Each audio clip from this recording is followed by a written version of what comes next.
The rain came down like it meant to wash the whole Montana territory off the map. Ethan Walker was sitting in the dark of his front room, the way he always sat after sundown, with the rifle across his knees and the lantern turned low. He had not opened his front door after dark in 6 years.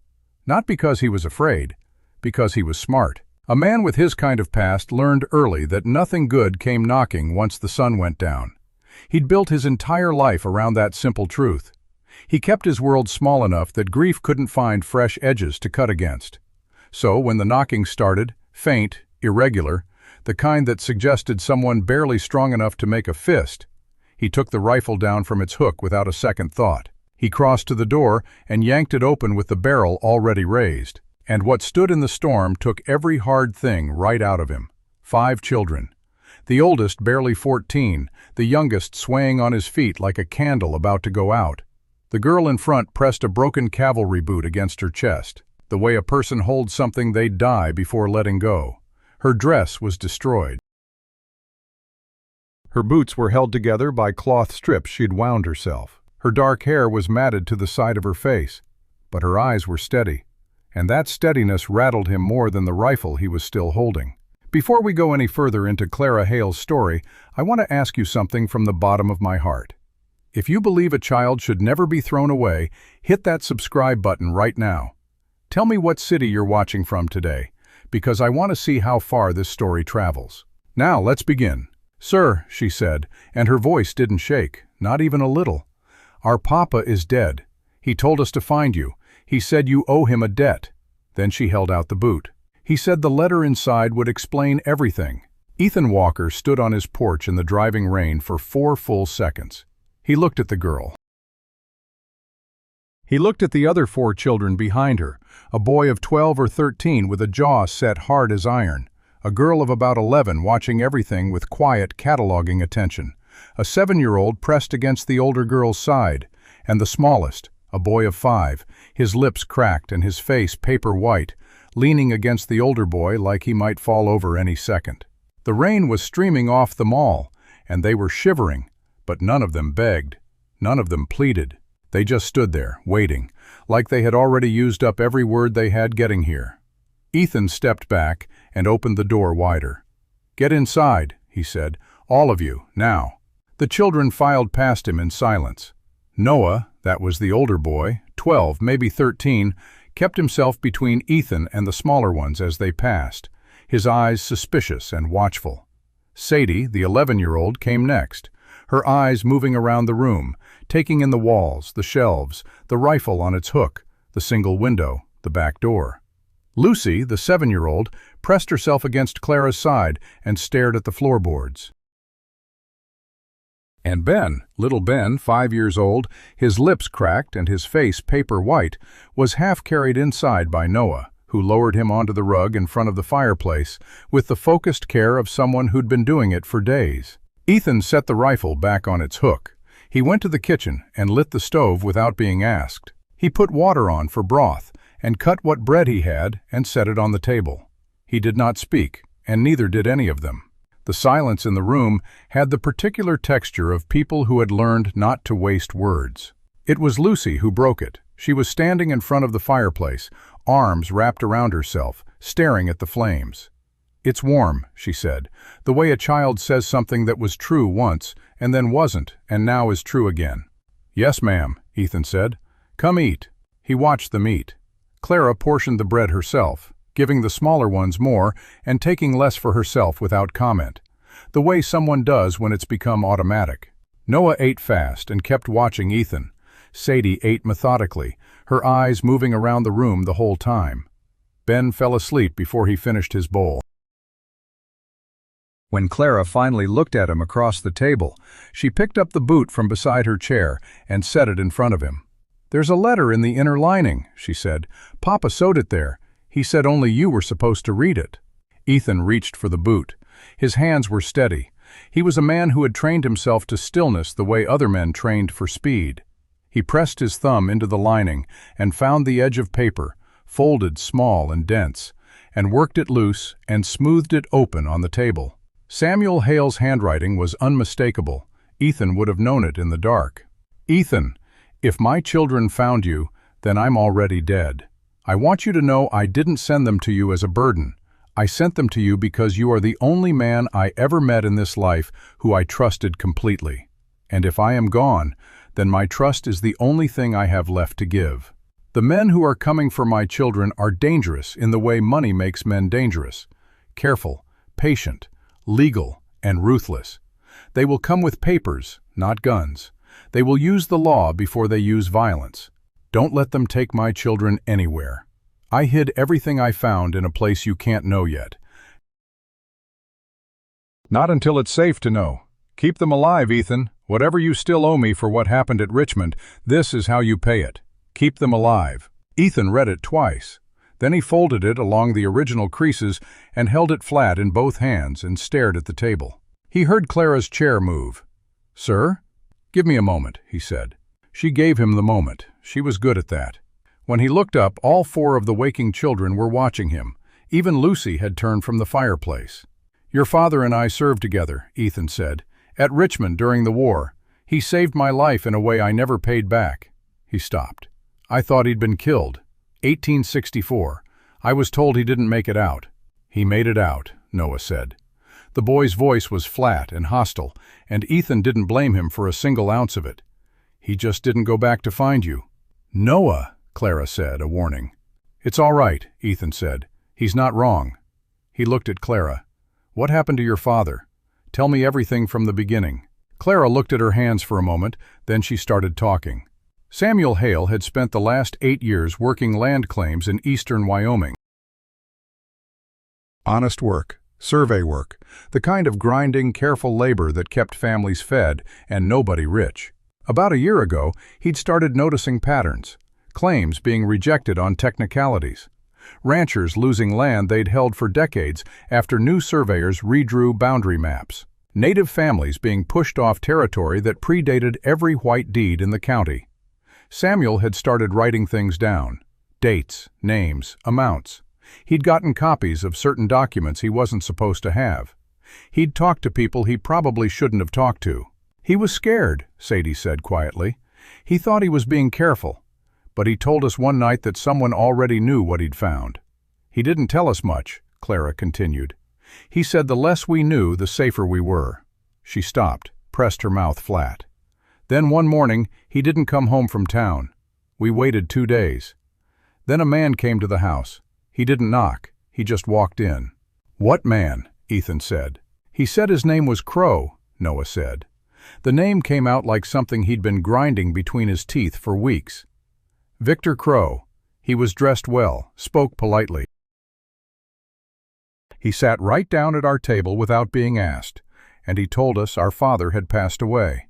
Noah's jaw tightened. "Said it was an accident. His horse threw him on the road outside Laramie." "It wasn't an accident," Clara said. "No," Ethan said, "it wasn't. He said he was sorry for our loss," Clara went on. "And then he started asking questions about Papa's papers, whether Papa had left anything with us for safekeeping. We told him we didn't know what he meant. He smiled the whole time." She paused. "It was the kind of smile that isn't a smile. We left that night," Noah said. "Clara said if we stayed, we'd be next." "I found the boot in Papa's room," Clara said. "He'd shown it to me once years ago. Told me if anything ever happened to him, I should look inside the lining. I thought he was being dramatic. He wasn't." She looked at the folded letter in Ethan's hands. "I didn't read it.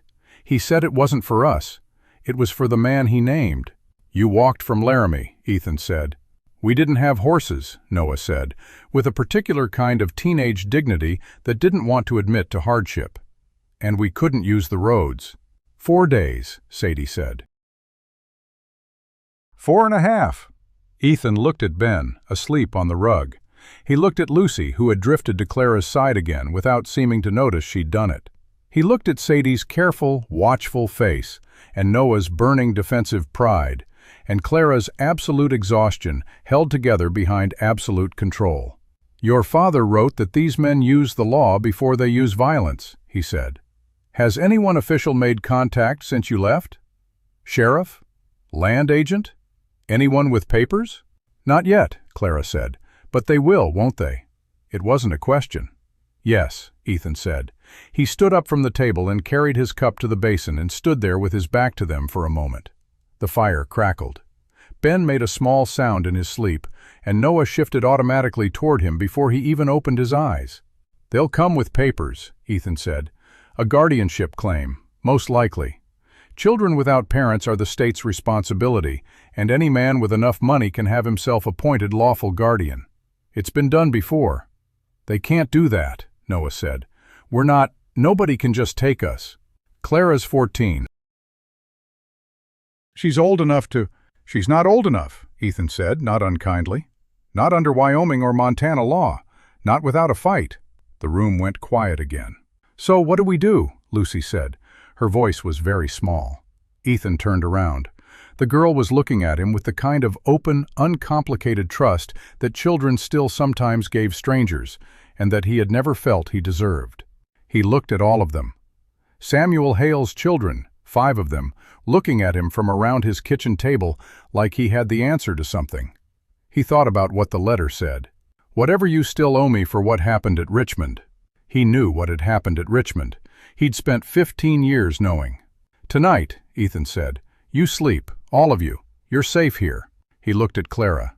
"Tomorrow we figure out the rest." "Just tonight?" Noah said.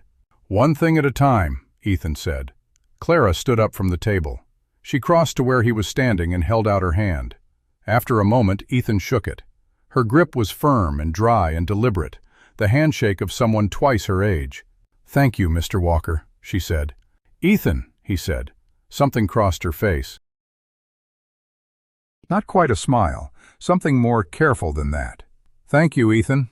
He set up the back room for the children. He found extra blankets from the chest in the hall. He stood in the doorway for a moment after Lucy and Ben were settled, watching Clara smooth the blanket over the little boy, the way their mother probably used to, the automatic tenderness of someone who'd been doing another person's job for too long. He went back to the kitchen. He sat at the table. He put Samuel's letter down in front of him and stared at it for a long time in the low light. Victor Crow. He didn't know the name. That was the part that worried him most. The men he knew from his own past, the dangerous ones, they were all accounted for. A man he'd never heard of with enough money to buy surveyors and sheriffs and legal documents. That kind of man was harder to prepare for than any gunfighter. He heard the floorboard creak behind him and turned. Noah Hale stood in the kitchen doorway in stocking feet, arms crossed. He'd changed into a dry shirt that was too big for him. He must have found it in the back room. And he looked younger for it, more like the 12-year-old he actually was. But his eyes were still old. "I'm not going to sleep," Noah said, "so don't tell me to." "Didn't say anything," Ethan said. Noah came and sat in the chair across from him. He put his elbows on the table. For a while, neither of them spoke. "He talked about you," Noah said finally. "Papa. Not much, but sometimes. He said you were the most stubborn man he'd ever served with." "That's true," Ethan said. "He said when everyone else was ready to quit, you'd just stand there like a post in the ground. Said it was annoying." Noah's throat worked. "Said he was glad every time." Ethan didn't answer. He picked up his coffee cup and found it empty and set it back down. "He told me once," Noah said, "that he had a debt he never paid. He said the man he owed it to probably didn't know he owed it, but he knew." He looked at Ethan. "That was you." "Yes," Ethan said. "What happened at Richmond?" Ethan folded his hands on the table. "Your father pulled me out of a situation I would not have survived. He didn't have to. The smart move was to leave me." He paused. Samuel Hale never made the smart move in his life. He made the right one. Noah was quiet for a long moment. "He was like that at home, too," he said. Then, very quietly, "I miss him." Ethan said nothing. Some things didn't need an answer. He sat there in the low kitchen light with Samuel Hale's 12-year-old son and let the boy miss his father without rushing him through it. After a while, Noah pushed back from the table. "I'm going to check on Ben," he said. He said it the way men say things when they need a reason to leave without admitting they need to leave. "Good idea," Ethan said. After Noah left, Ethan sat alone in the kitchen for a long time. He thought about Samuel's letter. He thought about what it meant that these children had made it 4 days through open country without being caught by men who clearly had the resources and the motive to find them. Either Crow's men had underestimated 5 children on foot, or they had decided to wait, to let the children lead them somewhere, to let the children lead them here. He went to the front window. He stood at the edge of it where he couldn't be seen from outside and looked out into the dark. Rain still sheeting across the yard. The cattle quiet in the barn. The road invisible beyond the fence line. Nothing moved. But that was the thing about men like the kind Samuel had described. They didn't move until they were ready. They were patient. They used time the way ordinary men used weapons. Ethan went back to his chair and picked up Samuel's letter one more time. "Keep them alive, Ethan. Whatever you still owe me for what happened at Richmond, this is how you pay it." He thought about the 5 children sleeping in his back room. He thought about Clara's handshake and Noah's old eyes, and Sadie's watching face, and Lucy's small voice saying, "It's warm," like it was a miracle. He thought about Ben, asleep on his rug, finally fed, finally warm. He thought about the 15 years he'd been sitting in this house doing nothing much worth doing. He folded the letter. He slipped it into his shirt pocket. He got up, blew out the kitchen lamp, and settled into the chair by the front window with his rifle across his knees. He would not sleep tonight. That was fine. He'd gotten very good at not sleeping. The rain kept coming down. The house stayed dark. And in the back room, for the first time in longer than Ethan Walker could honestly remember, someone other than himself breathed in the night. 5 someones, small and exhausted and alive. And that sound, that simple, ordinary sound of other people present in a space that had been empty too long, settled something in his chest that he hadn't known was still unsettled. He sat with his rifle and watched the dark and listened to them breathe and waited for morning. Outside, the storm didn't let up. The road stayed empty. And somewhere between midnight and the first pale edge of dawn, a rider paused on the ridge above the Walker Ranch, studied the low shape of the house in the darkness below, and then turned his horse and rode back the way he'd come. Patient, waiting. Not yet, but coming. Morning came gray and cold, and Ethan was still in the chair by the window when Clara found him. She stood in the kitchen doorway with her arms wrapped around herself, taking in the rifle across his knees, the untouched coffee gone cold on the table. The way he was watching the road with the kind of attention that didn't come from one night's worry. "You didn't sleep," she said. "I don't sleep much," he said. "Did you see anything?" He considered lying to her. She was 14. She'd already carried more than any 14-year-old should carry. But her eyes were doing that steady, level thing they did, and he understood that she would know a lie when she heard one. "A rider on the ridge," he said. "About 2 in the morning. He didn't come down." Clara was quiet for a moment. "So they already know where we are. They followed you here, or they followed the letter. Either way, yes." He stood up from the chair, his back protesting after a night without moving. "Which means we don't have as much time as I'd like. How much time do we have?" "Enough," he said. "Maybe." He met her eyes. "Go wake your brothers and sisters. I'll make breakfast." She didn't move right away. "Mr. Walker, Ethan," she said it carefully, like she was still deciding whether to trust it. "What are they going to do when they come?" "They'll come with papers first," he said. "That's what your father warned about. A legal claim, a county order, something that puts the law on their side before they put anything else on their side." He paused. "I won't let that happen. I need you to trust me for a few days while I figure out how to stop it." "I trusted you when I knocked on your door," she said. "I'll trust you now." She turned and went back down the hall. Then she stopped. "Ben asked for you this morning. Before he was fully awake. He said your name." Ethan didn't answer that. He went to the stove. Breakfast was loud in a way his kitchen hadn't been in 15 years. Lucy knocked over her cup and froze, braced for something bad. And when Ethan just handed her a cloth and said, "Happens to everybody," she stared at him for a full 3 seconds before she mopped it up. Ben ate 2 portions and then looked at the pot like he was calculating whether asking for a third was allowed. Sadie sat with her back against the wall. Ethan noticed that. The way she always positioned herself to see every door. She ate in silence while her eyes cataloged everything in the room again. Noah said nothing through the entire meal. He sat with his arms close to his body, which was the thing that finally caught Ethan's attention. He'd seen men sit that way before, usually when they were carrying something they didn't want noticed. After the younger children drifted away from the table, Ethan looked at Noah directly. "What are you carrying?" Noah went still. "Nothing. Left side, under your jacket," Ethan said. "I've been watching it since last night." "You've been guarding it every time you move." A long silence. Then Noah reached under his jacket and pulled out a revolver and set it on the table between them. It was old. A Remington Army, the kind that had seen the war. The cylinder was spotted with rust and the grip was cracked along the right side. "It was Papa's," Noah said. His jaw was set and his eyes were angry, the specific anger of someone waiting to be told they were wrong. "I took it the night we left. I know how to shoot. Papa taught me." Ethan picked up the revolver. He broke it open. 3 rounds in 6 chambers, one of them badly seated. He set it down. "You know this would misfire on you," he said. "That round in the 4th chamber." "I know," Noah said. "I was going to fix it." "With what tools?" Noah's jaw tightened further. He didn't answer. Ethan stood up and went to the cabinet at the far end of the kitchen and came back with a cleaning kit and a small box of shells. He set them both on the table in front of Noah. "After breakfast," he said. "I'll show you." Noah looked at the kit, then at Ethan. Something shifted behind his eyes. Not softness exactly, but the edge of it. "You're not going to take it away. You walked 4 days through open country carrying your father's gun to protect your family," Ethan said. "That's not nothing, son. That's worth respecting." He sat back down. "But a misfiring weapon is more dangerous than no weapon.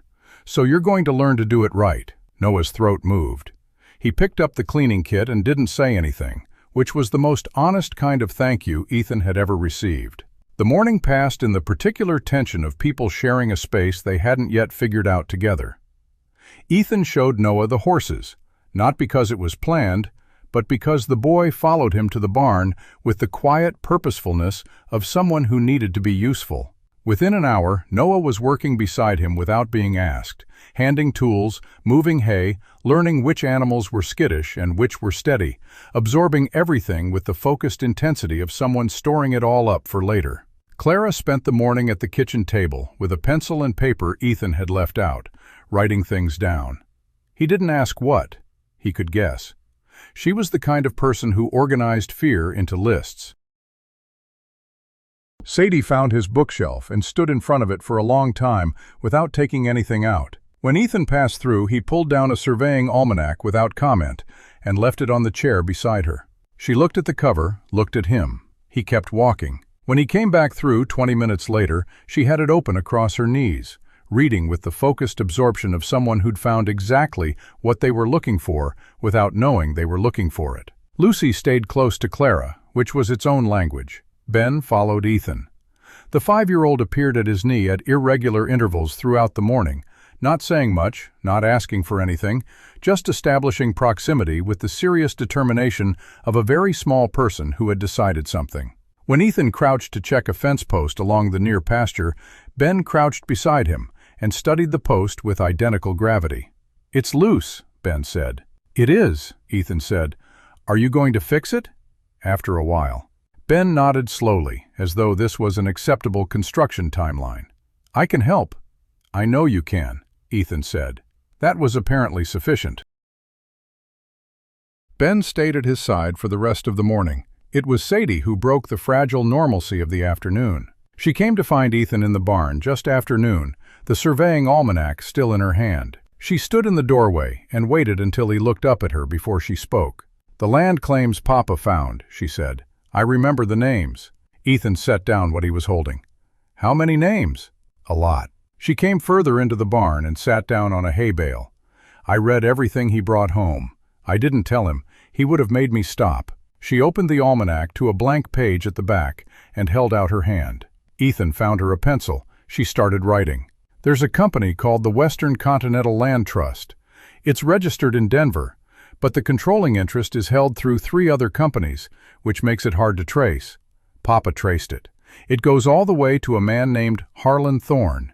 He sits on the territorial legislature." Ethan was very still. Thorne. He knew of him. The surveyors they've been using have been redrawing boundary lines on claims that border the proposed rail expansion route. Small changes, a few hundred yards here, half a mile there.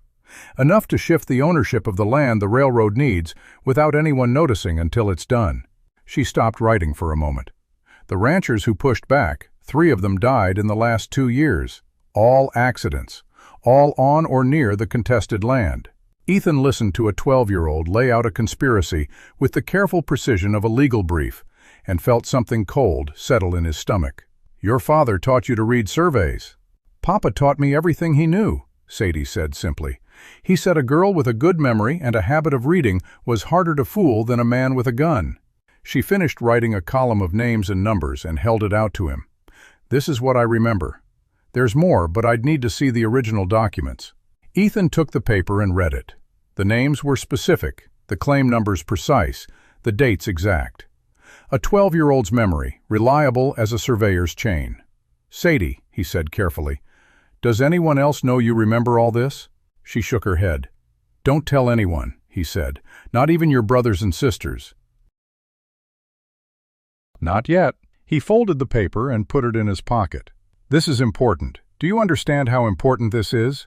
"That's why I'm telling you," she said, as if it were obvious. She stood up, took the almanac, and walked back to the house. Ethan sat in the barn for a moment with the folded paper in his pocket and thought about what it meant. Crow was willing to send riders after 5 children in the dark. If Sadie's memory held what Samuel's documents held, if those children were effectively walking evidence against a man who sat in the territorial legislature, then they weren't just orphans in need of a guardian. They were a threat that needed to be neutralized.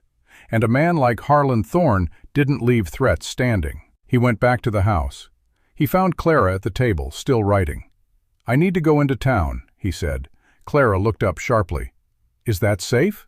"Not particularly, but I need to speak to the county clerk and I need to send a wire." He kept his voice level. "I want to know what legal claims have already been filed. If Crow's already moved, I need to know before a sheriff shows up at my door with an order I can't refuse." "What do we do while you're gone?" "Stay inside. Don't open the door for anyone. No one knows where the rifle is." He paused. "I'll be back by sundown." Clara nodded once. Then, "Ethan, be careful." He almost smiled. The way she said it, flat, practical, already moving on to the next thought, reminded him sharply of Samuel. And the resemblance was painful in the way that only true things are. He rode into Cassidy Flats alone. The town was small enough that a stranger's business became everyone's business before his horse was fully tied at the post. He went to the clerk's office first. The woman behind the desk, thin, 50, with eyes that had decided something about him before he opened his mouth, found the records he asked for with pointed efficiency and slid them across the counter without commentary. He read them standing at the desk. A guardianship petition had been filed 2 days ago in Laramie County under the name of a land administrator named Gerald Foss, citing the children as minors without legal custodians. The petition named Victor Crow as the proposed temporary guardian, pending a hearing scheduled for 11 days out. 11 days. He slid the papers back.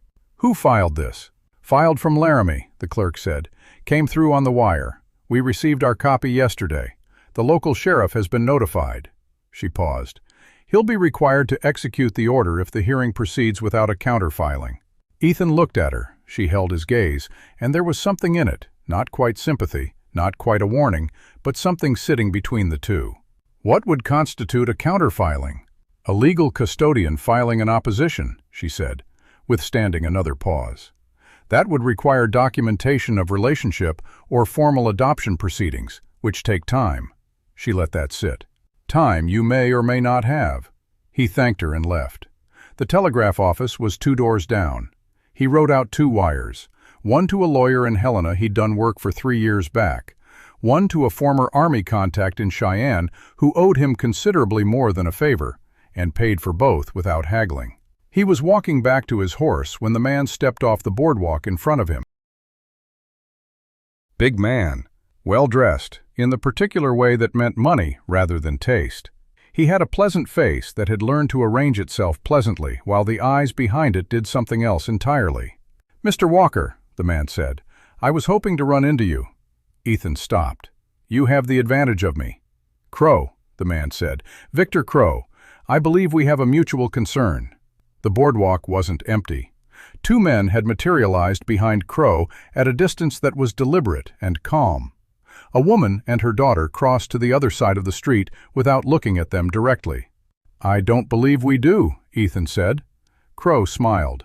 It was exactly the kind of smile Clara had described. "I think we do. I'm looking for 5 children who've been reported missing by concerned neighbors of their late father. I have a legal obligation to see to their welfare." He tilted his head slightly. "I understand they may be in your care." "I don't know what you're talking about," Ethan said. "Mr. Walker," the smile didn't change, "I want to be plain with you. These children are the subject of a legally filed guardianship claim. Whoever is currently holding them without court authorization is technically in violation of territorial law. I would hate for an honest man to find himself on the wrong side of a legal matter through simple misunderstanding." He reached into his jacket and produced a folded document and held it out. "This is a copy of the filing. I encourage you to have it reviewed by someone qualified." Ethan did not take it. "Mail it," he said.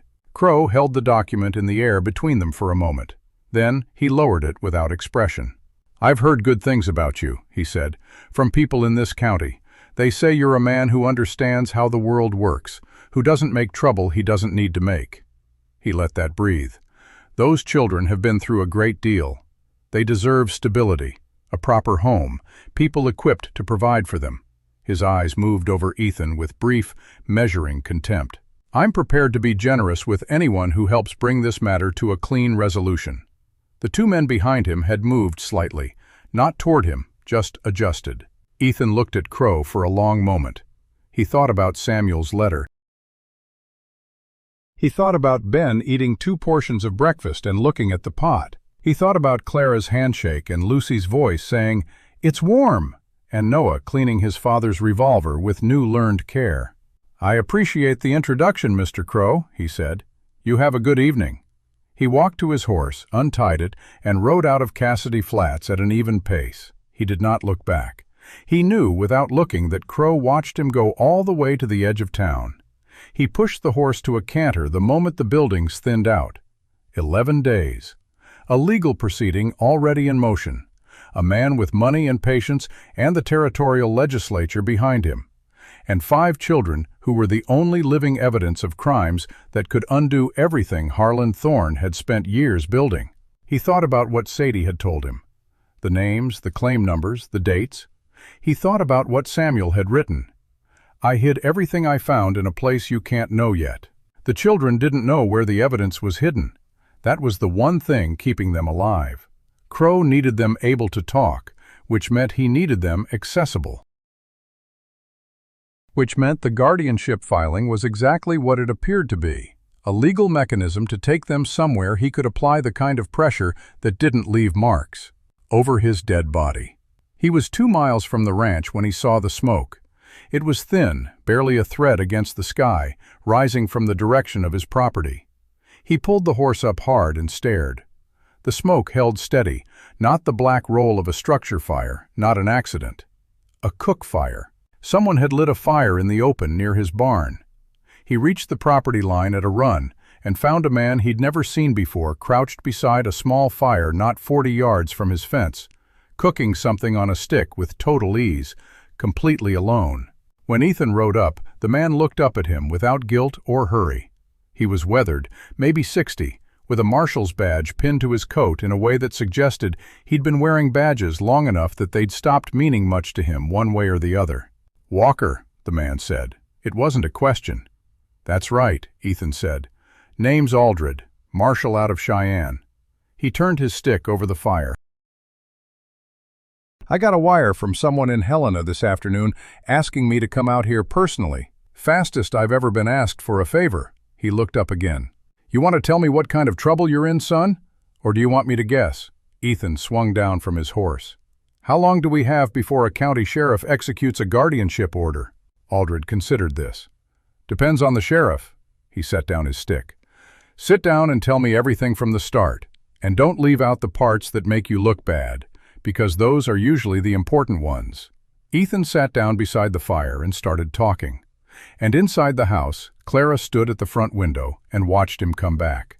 And for the first time since they'd knocked on his door, she let herself exhale. Morning came gray and cold, and Ethan was already at the table when the children stirred. He had slept exactly 0 hours. That was fine. He had gone longer without sleep before, and the weight of what was coming pressed against his chest like a stone he couldn't set down. Clara found him first, as she always did. She came into the kitchen in bare feet, her hair still loose and tangled, and she looked at the coffee cup in front of him, and the untouched bread on the plate, and the way his eyes were fixed on the road beyond the window. She didn't ask if he had slept. She already knew the answer. "There's a marshal camped out by the fence line," he said before she could speak. "Name's Aldred. He came because of the wire I sent yesterday. He's going to help us." Clara's face did something complicated. Relief and suspicion and hope, all trying to occupy the same space at the same time. Help us how? He's going to file a counter-motion to that guardianship claim. But it takes time, 3 days at least. He met her eyes. "And Crow knows we're here. He met me in town yesterday. He knows I have you." The words hung between them like smoke. Clara pulled out the chair across from him and sat down slowly. She didn't speak for a moment. Then she said, "What happens in 3 days?" "If Aldred can get the counter-filing through, the guardianship claim gets stalled. We'll have time to find your father's evidence and take it to the right people." He paused. "If he can't, the sheriff will be back with an order I can't legally refuse." Clara absorbed this. Her hands were flat on the table in front of her, and she looked at them as if they belonged to someone else. "Then we need to find the evidence before the sheriff comes." "Your father didn't tell you where it was?" "No." She shook her head. "He said it was safer if we didn't know. He said if we ever needed it, the letter would tell you how to find it." Ethan thought about the letter still folded in his shirt pocket. It mentioned evidence hidden in a place he couldn't know yet, not until it was safe. He didn't say that to Clara. She had enough to carry. The other children filtered into the kitchen one by one. Ben came first, rubbing his eyes, and walked straight to Ethan's side without a word. He leaned against Ethan's leg and stood there, half asleep, as if he had already decided that this was where he belonged. Ethan did not move him away. Sadie came next, the surveying almanac tucked under her arm like a shield. She sat down and opened it to the page where she had written the names and claim numbers, studying them as if the answers might materialize between the lines. Lucy appeared in the doorway and stopped. She looked at Ethan with the kind of direct, unblinking attention that children use when they are trying to read an adult's face for the truth. "Are we leaving?" she asked. "Not yet," Ethan said. "Not until we know where we're going." Noah came in last. His arm was still stiff, but he had pushed aside the pain with the same stubbornness that had carried him across Wyoming. He sat down at the table without speaking and looked at Clara. Something passed between them. A wordless communication that only siblings who had survived the same darkness could share. Marshal Aldred came to the door just after breakfast. He stamped his boots on the porch and stepped inside, and the children stared at him with the particular wariness of people who had learned that uniforms did not always mean safety. Aldred took off his hat and looked at them one by one. He did not smile, but something in his face softened. "These are Samuel's children," he said. It was not a question. "Yes," Ethan said. Aldred nodded slowly. "I knew your father," he said to Clara. "Not well, but I knew of him. He was a good man. A thorough man. The kind who did the work nobody else wanted to do." He paused. "The kind who died because of it." Clara's jaw tightened. She did not look away. Aldred turned to Ethan. "I sent the wire to Cheyenne this morning. The counterfiling will be on its way within the hour. But that buys us time, not safety." He lowered his voice. "Crow knows you've got the children. He'll move before the legal process can play out. Probably tonight." Ethan had known this. Hearing it spoken aloud made it real in a different way. "Then we prepare." The day passed in a blur of motion. Ethan moved the children's sleeping arrangements to the interior room with no windows. He showed Noah where the extra ammunition was kept and how to load without fumbling in the dark. He put Clara through the mechanics of the shotgun in the kitchen. Not pointing, not shooting, just loading, and the safety, with the same calm efficiency he would use teaching anyone who needed to know something important fast. Clara learned without flinching, and without asking questions she already knew the answer to. Aldred circled the property, checking every angle of approach. He came back in the afternoon with a grim expression. "There's a ridge about half a mile east. Good vantage point. If they come, they'll come from there. Or they'll come from the road. Or both." He shrugged. "The point is, we can't defend every side. We need to pick one and make it count." "We defend the house," Ethan said. "That's where the children are." Aldred nodded. "Then we make the house a place they don't want to assault." They worked through the afternoon, barricaded the windows, moved furniture to create cover, filled extra lanterns with oil, and placed them at strategic points to blind anyone approaching from the dark. Sadie watched everything from the corner of the kitchen, her eyes tracking every movement, memorizing every placement. When Ethan paused to catch his breath, she said, "You're expecting them to come at night?" "Yes." "Then we need to be ready to leave in the dark." Ethan looked at her. She was 11 years old, and she was thinking ahead of everyone in the room. "What do you have in mind?" She showed him. She had already drawn a rough map of the property on the back of the almanac, marking the creek bed that ran behind the barn, the fence line that connected to the old road, the farmhouse 2 miles north that Ethan had mentioned. She had calculated distances. She had noted where the cover was thickest and where the ground was most difficult for horses. Ethan stared at the map for a long moment. "Your father taught you this?" "Papa said the best way to survive a fight is to know how to leave it." Ethan folded the map and put it in his pocket. "Keep this close," he said, "in case you need it and I'm not here." Sadie did not ask what he meant. She just nodded and went back to her corner. Dusk came slowly, the way it does in Montana, when the sky can't decide to let go of the day. The children ate silently, pushing food around their plates. Ben fell asleep at the table, his head resting on his folded arms. Ethan carried him to the interior room and laid him on the bed. Ben stirred and opened his eyes. "Ethan?" "I'm here." Ben's small hand found Ethan's sleeve and held it. "You won't let them take us?" "No," Ethan said. "I won't." Ben closed his eyes. His grip loosened. Ethan stood in the doorway and watched him sleep for a moment, and then he turned away. The first hour of darkness passed in silence. Ethan sat in the chair by the front window, the rifle across his knees, his eyes on the road. Aldred was stationed at the side window, watching the ridge. Clara and Noah were in the kitchen, the shotgun between them, the back door barred. Nothing moved. At 10 o'clock, Aldred said, "They're not coming from the ridge." "How do you know?" "Because I've been watching it for 2 hours and there's nothing. If they were coming, they'd have shown by now." He shifted his weight. "They're coming from the road, straight on.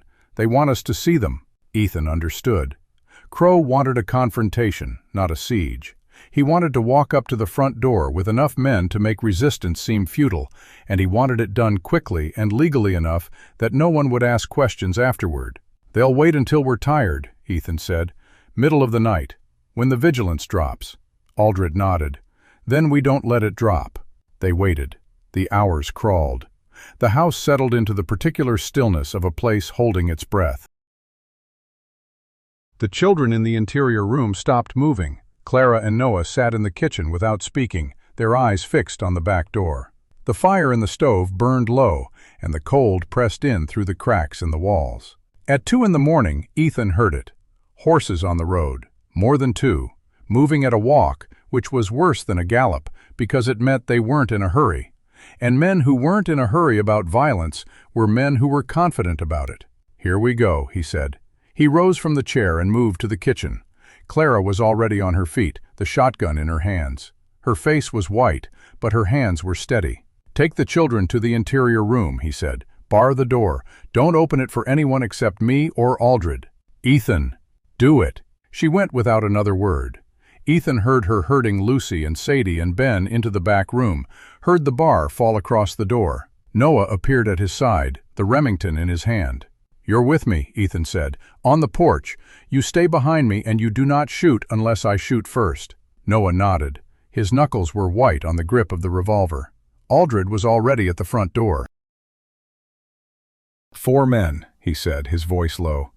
"No, 5. Crow's in front." Ethan stepped onto the porch. The night was cold and clear, the stars sharp overhead, and the moon was a thin sliver that gave just enough light to see the shapes moving toward the house. Victor Crow sat on his horse at the edge of the yard, his hands resting on the pommel of his saddle. Behind him, 5 men spread in a loose arc. "Mr. Walker," Crow called.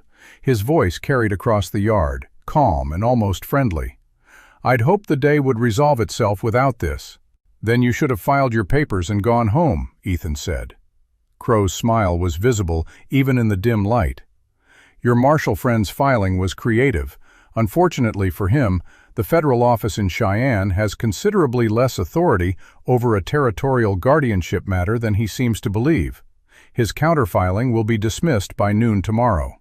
You came out here in the dark with 5 men instead of sending the sheriff in daylight because you can't afford a court hearing," Ethan said.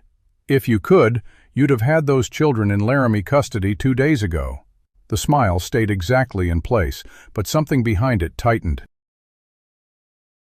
"Give me the children tonight, and nobody has to spend the next year untangling legal knots. Give them to you so you can ask them where their father hid his evidence. I don't know what Samuel Hale told his family about." "Samuel Hale told his children nothing," Ethan said. "He was smart enough to keep them innocent. That's the only reason they're still alive, and you know it." He stepped to the edge of the porch. "You need them quiet. And I'm not going to let that happen." The silence stretched. The men behind Crow shifted in their saddles. A horse stamped a hoof against the hard ground. Then Crow said, "Take them." It happened fast. 2 men pushed toward the front of the house. 2 more split wide toward the sides, cutting off angles. Ethan fired twice from the porch, warning shots, low and loud, and the men going for the barn pulled up hard. Noah materialized at Ethan's left, the Remington cracking over Ethan's shoulder, and the nearest rider's horse bolted sideways and dumped its rider in the yard. For 30 seconds, it was chaos without direction. Then someone put a torch to the barn. Ethan heard the horses scream before he saw the fire take.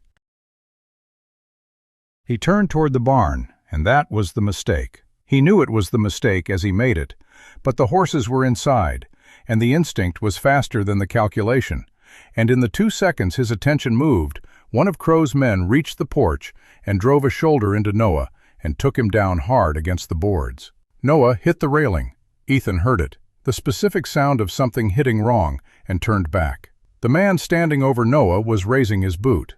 Ethan crossed the porch in 2 steps and hit the man with enough force to put both of them off the porch entirely. They landed in the yard. The man was bigger than Ethan and recovered faster. He got a knee up, and Ethan took it in the ribs and felt something shift, but he kept moving because stopping was the alternative. He got a hand on the man's collar, put his weight behind it, drove the man's head into the ground once and then twice, and the man stopped moving. Ethan got up. Noah was at the porch railing, upright, but holding his left arm against his body, his face white and set and furious. "I'm fine," Noah said before Ethan could speak. "Get inside." "I'm not. Get inside." Noah went. Crow had dismounted. He was moving toward the house, not hurrying, with 2 men behind him. And that was when the situation became what it actually was. Not a raid designed to take the children, but something designed to force a specific outcome.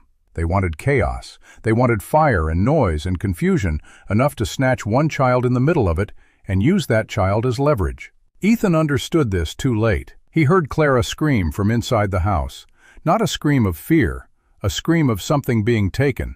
He hit the front door at a run.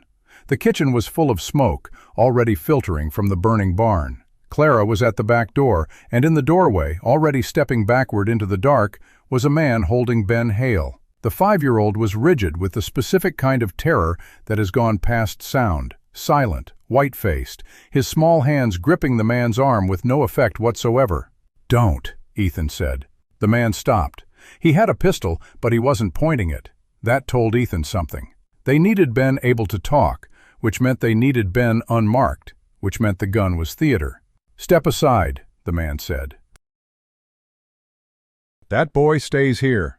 Step aside or I walk into the dark with him, and you never find out where he goes." Clara was against the wall. She had the shotgun. Her face was absolutely white and absolutely still, and the shotgun was up.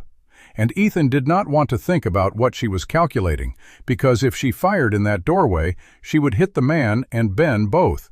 And she knew that, and she was still holding it up. "Clara," Ethan said quietly, "don't." Her breath came out in one shaking push. She didn't lower the gun.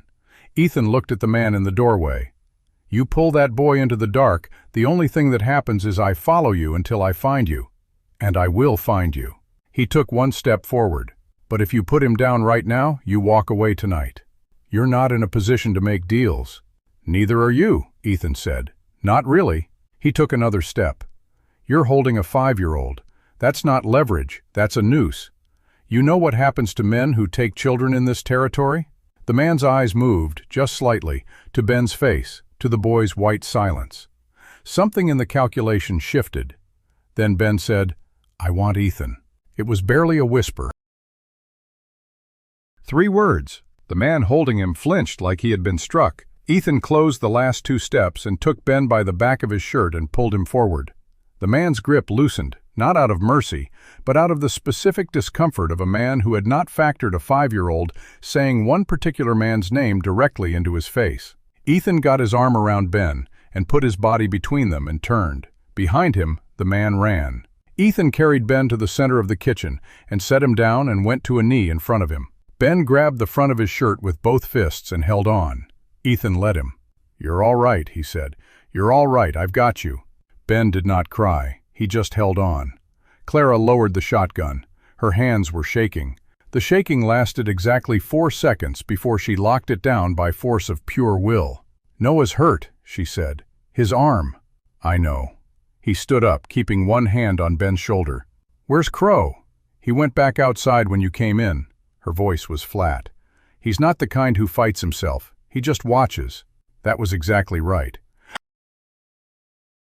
The fact that a 14-year-old had read Victor Crow correctly in the middle of a house fire and an abduction attempt told Ethan something about what kind of people Samuel Hale had managed to raise under impossible circumstances. "Clara," he looked at her directly, "the boot, your father's boot, where is it?" She crossed to the shelf beside the fireplace and brought it back.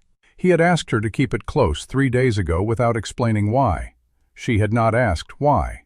She handed it over. He turned it in his hands, feeling the lining. Not the inner pocket, the lining itself, the stitched leather along the inside heel. Samuel had been a careful man. Careful men left more than one message. His thumbnail found it. A seam that did not match the boot's original stitching. Newer, made in a hurry, but made well. He worked the edge open and reached in. A folded piece of paper, smaller than the first letter. He opened it. "Ethan, if you're reading this, the first letter found you, and the other one didn't work. The evidence is buried under the stone floor of the old Providence Church outside Hartwell, Wyoming, 14 miles east of the rail junction. You'll know the stone. It has a cross scratched in the corner. Everything is in a tin box. Everything that names them all. Don't let them find it first. Asterisk, asterisk, S, asterisk. Outside, through the walls, the burning barn threw light and noise across the yard. Crow's remaining men were pulling back. Ethan could hear it, the horses moving away, the voices going distant. Not retreating out of defeat. Retreating out of recalculation. Because through the chaos and the fire and the struggle in the kitchen doorway, something had changed. Someone, somewhere in the yard, had heard Clara's voice from the direction of the doorway, had heard the words she had called out to Ethan. "The boot! The old boot! Where's the boot?" And the connection was fast for a man like Crow. The evidence wasn't with the children, but the children knew where it was now. Ethan stood in the kitchen with Samuel's second note in his hand, and Ben's fists still curled in the front of his shirt, and Clara watching his face for what he had found. And he understood with complete clarity that the nature of the danger had just changed. They were no longer a complication to be quietly managed through legal paperwork and midnight raids.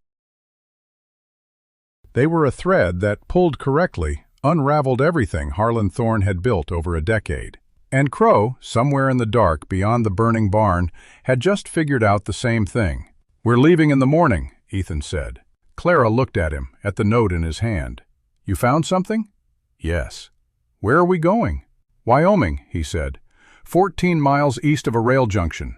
He folded the note and looked at her. "Your father was smarter than any of us."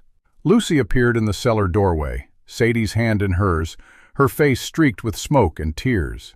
She looked at Ethan across the smoke-hazed kitchen, with the whole wreckage of the night in her expression. "Are we safe?" she said.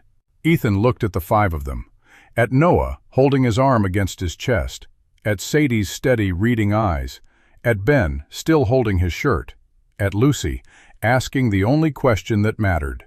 "Not yet," he said. "But we're going to be." They left before first light. The sky was still black when Ethan moved through the house, waking each of the children with a hand on the shoulder and a quiet word. Nobody argued. Nobody asked questions. The night had stripped away whatever remained of their hesitation, and they moved through the dark kitchen with the grim efficiency of people who had learned that delay carried a cost. Noah's arm was wrapped tight against his chest. Ethan had checked it twice in the night, running his hands along the bone the way an old ranch hand had taught him 20 years ago. Not broken, but the shoulder was badly wrenched, and the boy moved with the gritted, deliberate care of someone refusing to admit how much it cost him. He did not complain once. Ethan did not comment on that either. Some kinds of toughness you respected by leaving them alone. The barn was gone. What remained was a black scar against the pale grass, the smell of ash and scorched wood hanging in the cold air. The horses had survived. Ethan had gotten them out in the first moments of the fire, and they stood now in a makeshift rope corral behind the house, skittish but sound. He saddled 3 of them and loaded what supplies he could carry onto a pack horse that had belonged to Samuel Hale's ranch, a sturdy bay mare with a white blaze that Lucy had already named Star without asking anyone's permission. Marshal Aldred met them at the tree line with 2 horses he had borrowed from the livery in Cassidy Flats. He had ridden out before dawn to make the arrangements, and the horses were fresh and ready. He took one look at the burned shell of the barn, at the damage across the yard, at the children standing silent and hollow-eyed in the gray light, and he said, "How many were there?" 6, Ethan said. "They pulled back when the raid didn't hold. Crow was there, stayed back from the fighting himself." He checked the cinch on his saddle. He heard where we're going, or heard enough. Aldred was quiet for a moment. The wind moved across the scorched yard, carrying the smell of ash. "Then we'd better get there first." The children rode doubled up, Clara behind Ethan, with Lucy wedged between them. Sadie behind Aldred on his borrowed horse, her arms wrapped around his waist, and her face set in the same careful mask she had worn since the night they arrived.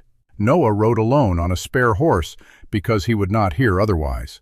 His jaw was clamped tight against the pain in his shoulder, and he held the reins in his right hand, his left arm pressed to his chest like a wounded bird. Ben rode in front of Ethan, tucked into the curve of his arm, and fell asleep within the first mile, the way small children fall asleep in the middle of catastrophes, completely and without apology. They pushed hard through the early morning dark. The land opened up south of the ranch line into the long, flat run toward the Wyoming border. The sky lightened slowly, the stars fading one by one, and the sun came up pale and thin behind a layer of high clouds. Nobody talked much. The only sounds were the rhythm of hooves on the hard-packed road, the creak of saddle leather, the occasional snort of a horse. Clara's arms were around Ethan's waist, and he could feel the tension in her body even through the layers of clothing. She was watching the horizon the way he was watching it, scanning for movement, for riders, for the shape of a man on a ridge who did not belong. It was Sadie who spotted it first. They were 3 hours south of the ranch, just crossing into Wyoming territory, when she called out from behind Aldred. "Rider, left ridge. He's been paralleling us for about 20 minutes." Everyone pulled up. Ethan turned in the saddle and followed her gaze. The ridge was a dark line against the pale sky, and along it, barely visible, a single horse moving at their pace, not closing, not falling back, just matching their speed. "Just one," Ethan said. "Just one that I can see," Sadie said. Aldred pulled up slightly, his hand moving to rest on the stock of his rifle. "Scout, reporting position." "To who?" Clara said. "To whoever's ahead of us," Ethan said. "They know where we're going." Clara's arms tightened around his waist. "How far ahead could they be?" Depends on when Crow put a man on the Wyoming road. Ethan's eyes stayed fixed on the ridge. Last night, early enough, they could already be at Hartwell. He looked at Aldred. Is there another route to the rail junction? Longer, Aldred said. Adds 3 hours. We don't have 3 hours. Then we go straight, Noah said from behind them. His voice was flat and hard. And we deal with what's at the other end. Nobody argued with that. They pushed the horses harder. The scout on the ridge kept pace, never closer, never farther. A constant presence at the edge of vision that wore on the nerves like a stone in a boot. Ethan watched the sun climb and felt the hours slipping through his fingers. The road stretched ahead, empty and endless, and the wind carried nothing but the smell of dry grass and distance. They reached the outskirts of Hartwell in the early afternoon. The town was small, a water stop on the rail line, a trading post, a dozen permanent residents who minded their own business with the focused determination of people who had chosen to live 14 miles from the nearest proper settlement. The main street was dirt, packed hard by wagon wheels and hooves, and lined with wooden buildings that leaned slightly in the wind. A dog crossed the road ahead of them and turned to look. A woman on the boardwalk paused in her sweeping and watched them pass without speaking. The trading post owner stood in his doorway, his arms crossed, his eyes tracking each of them in turn. The Providence Church sat at the eastern edge of the settlement, abandoned since a congregation dispute 10 years back had split the membership and left the building to the weather. It was a simple wooden structure, painted white once, now gray and weathered, with a bell tower that leaned slightly south, and a cemetery out back with more stones than the population warranted. The door hung slightly ajar, and the windows were dark and empty. Ethan dismounted and handed the reins to Clara. "Wait here, all of you." "No," Clara said. She was already sliding off the horse. "I'm coming with you." Ethan looked at her. Her face was pale, but her eyes were steady. There was no arguing with that look. He nodded once and turned toward the church. The door groaned when he pushed it open.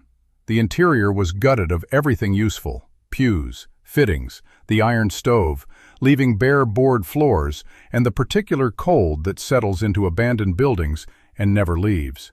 The light came through the empty windows in pale shafts, illuminating the dust that rose with every step. A bird had nested in the rafters, and the droppings were thick on the floor near the entrance. The smell was dry wood and age, and the faint sweetness of rot. Ethan walked the length of the building, his boots on the boards, reading the floor. At the altar end, the planking had been pulled up and never replaced, leaving the original field stones exposed. They were flat and irregular, laid before the boards went down, and they made a rough patchwork of gray and brown in the dim light. He found it in under 2 minutes. A stone in the front left corner, slightly higher than its neighbors, with a cross scratched shallow into the surface, the kind of mark made in a hurry by someone who knew he might not come back. He crouched over it. The edge of the stone was not fully mortared. He got his fingers under the lip and pulled. It moved with a grinding sound, and beneath it was a dark hollow, and in that hollow, a tin box. The box was the size of a small Bible, sealed around the lid with wax that had been applied in a hurry and had run slightly down one side. He picked it up. It was heavier than it looked. He stood there for a moment with it in both hands, feeling the weight of it, the weight of everything it contained. Then he walked back out into the daylight. Clara was standing at the churchyard gate. She stepped forward when she saw him, her eyes fixed on the box. "Is that it?" "It has to be," Ethan said.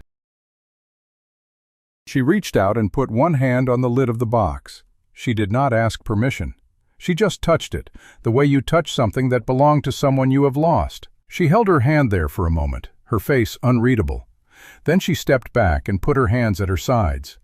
"Open it," she said. Ethan broke the wax seal and lifted the lid.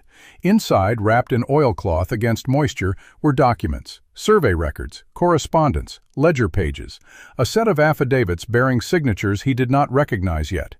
And at the bottom, a single handwritten summary in Samuel Hale's careful hand, 3 pages, dense with names and dates and amounts, and the specific notations of a man who understood that the truth is only useful if it is organized well enough for someone else to follow. Aldred stepped up beside him and took the summary page.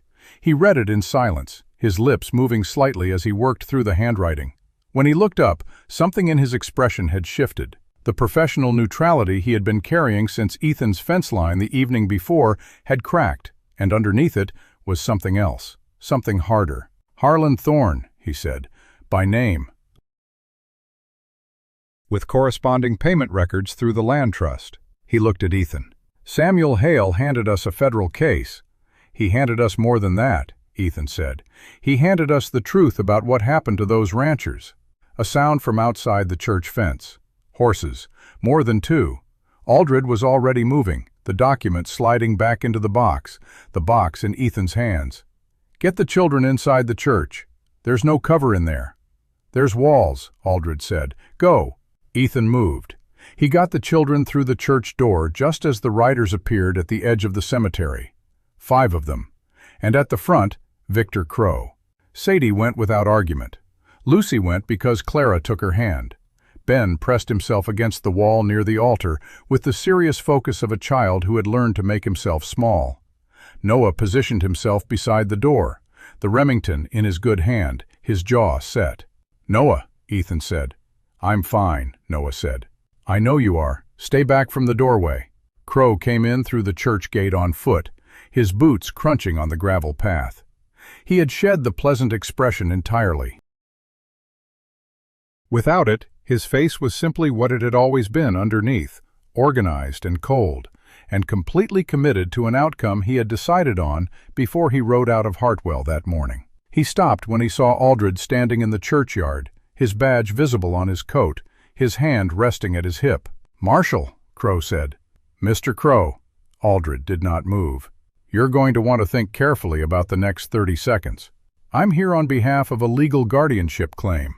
You're here because you raided a man's property last night with 6 armed men and attempted to abduct a 5-year-old child," Aldred said, "which I'll be documenting in my report this afternoon, along with the federal complaint being filed simultaneously against Harlan Thorne, Gerald Foss, and the Western Continental Land Trust." He let that land. "The documents in that tin box have been witnessed by a federal marshal. They exist on record whether you leave here with them or not." The 4 men behind Crow looked at each other, not at Crow, at each other. That was the tell. Hired men recalculating privately what they were being paid versus what they were being paid to do. Crow did not look at his men. He looked at the church doorway, where Ethan was standing. "You think a marshal and a washed-up rancher can walk those documents out of Wyoming territory?" "I think we already have," Ethan said. "You think Samuel Hale's reputation is going to be salvaged by a tin box dug out of a church floor? He was a trespasser, a document thief, a man who died running from legitimate legal consequences." "He died," Clara said. She was behind Ethan in the doorway. He had not heard her move. She stepped forward until she was standing beside him, not behind him, and she looked at Victor Crow with the particular expression of someone who had been carrying something heavy for a long time and had just put it down. "My father died protecting people who couldn't protect themselves," she said, "and you know that. You've always known that. That's why you needed us quiet." She looked at him steadily. "It didn't work." Crow looked at a 14-year-old girl for a long moment. Then he looked at Ethan. Something moved across his face. Not the pleasant mask, and not the cold calculation underneath, but something rarer than either. The brief, visible surface of a man realizing that a thing was finished. He looked at his 4 men. He looked at the tin box in Ethan's hands. He looked at Marshal Aldred, who had not moved and was not going to move. He turned his horse and rode out through the gate. 2 of his men followed. The other 2 sat for a moment, looked at each other, and then dismounted and walked away from their horses in the direction of the trading post, without looking back at anyone. Aldred watched them go. "He'll run," he said. "He's calculating right now whether he can get to Denver before the wire does." "Can he?" Ethan said. "No." Aldred picked up the tin box from Ethan's hands. "I sent the wire from Cassidy Flats at 5 this morning. Before we left, I had a contact in Cheyenne with a description and a warrant request on Thorne's name ready to go since last night." He looked at the box. "I just needed the contents to make it stick." He almost smiled. "Samuel Hale was a thorough man." "He was," Ethan said. Behind them, in the church doorway, Lucy said, "Is it over?" Nobody answered her right away, because it was not fully over yet, and she deserved honesty. Noah came and put his good arm around her shoulders without being asked. Ben appeared at Ethan's knee. Sadie stood in the doorway with her arms crossed and her chin up, reading the aftermath of the churchyard the way she read everything, for information, for pattern, for what it meant. Clara stood beside Ethan and looked at the gate where Crow's horse had disappeared. Then she looked at the tin box in Aldred's hands. Then she looked at nothing in particular for a moment. "Papa knew," she said quietly. "He knew if he sent us to you, this is where we'd end up. He knew you'd see it through. He trusted that." "Ethan said he trusted you," Clara said. "That's different." Ethan did not have an answer for that.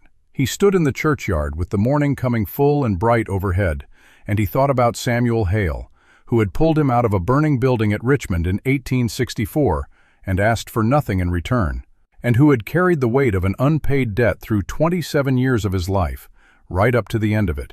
He thought about a letter sewn into a boot. He thought about 5 children who had walked 4 days through open country on the strength of their father's belief that one specific man, 15 years retired from everything decent, would not turn them away. He looked at the tin box in Aldred's hands. He looked at the 5 children standing in the pale Wyoming sunlight, their faces turned toward him with a trust he had not earned and could not fully understand. And he felt something shift in his chest, a thing he had believed was dead, or at least dormant, stirring to life with a pain that was almost physical. "Come on," he said. "Let's go home." The ride back to Montana was longer than the ride down. The horses were tired, the children were exhausted, and the weight of the tin box in Ethan's saddlebags pressed against his leg like a living thing. They stopped twice to rest the animals, once at a creek crossing where the water ran clear and cold over smooth stones, and once at a way station outside Laramie, where the proprietor let them water the horses without asking questions. Ethan did not sleep during either stop. He stood at the edge of the camp, his rifle in his hands, watching the road behind them for any sign of pursuit. None came, but that did not ease the tension coiled in his shoulders. Crow might have retreated, but retreat was not surrender. A man like that did not give up. He regrouped. They reached the ranch in the late afternoon of the second day. The sight of it stopped Clara cold. She slid off the horse before Ethan could dismount and stood at the fence line, staring at what was left of the barn. The charred timbers jutted against the sky like black fingers. The yard was churned and trampled. The front porch bore the marks of the struggle, a splintered railing, a dark stain on the boards that Ethan did not look at too closely. The house itself was intact, but it looked smaller now, more vulnerable, as if the night's violence had stripped away whatever protection its walls had once offered. "It looks different," Lucy said quietly. She was still sitting behind Clara, her small hands gripping the saddle. "It looks like it got hurt." "It'll heal," Ethan said. He did not know if that was true, but it was what needed to be said. The children moved through the house in a daze. Sadie went straight to the bookshelf and pulled down the surveying almanac, holding it against her chest like a talisman. Ben found his corner in the kitchen and sat down with his knees drawn up, staring at nothing.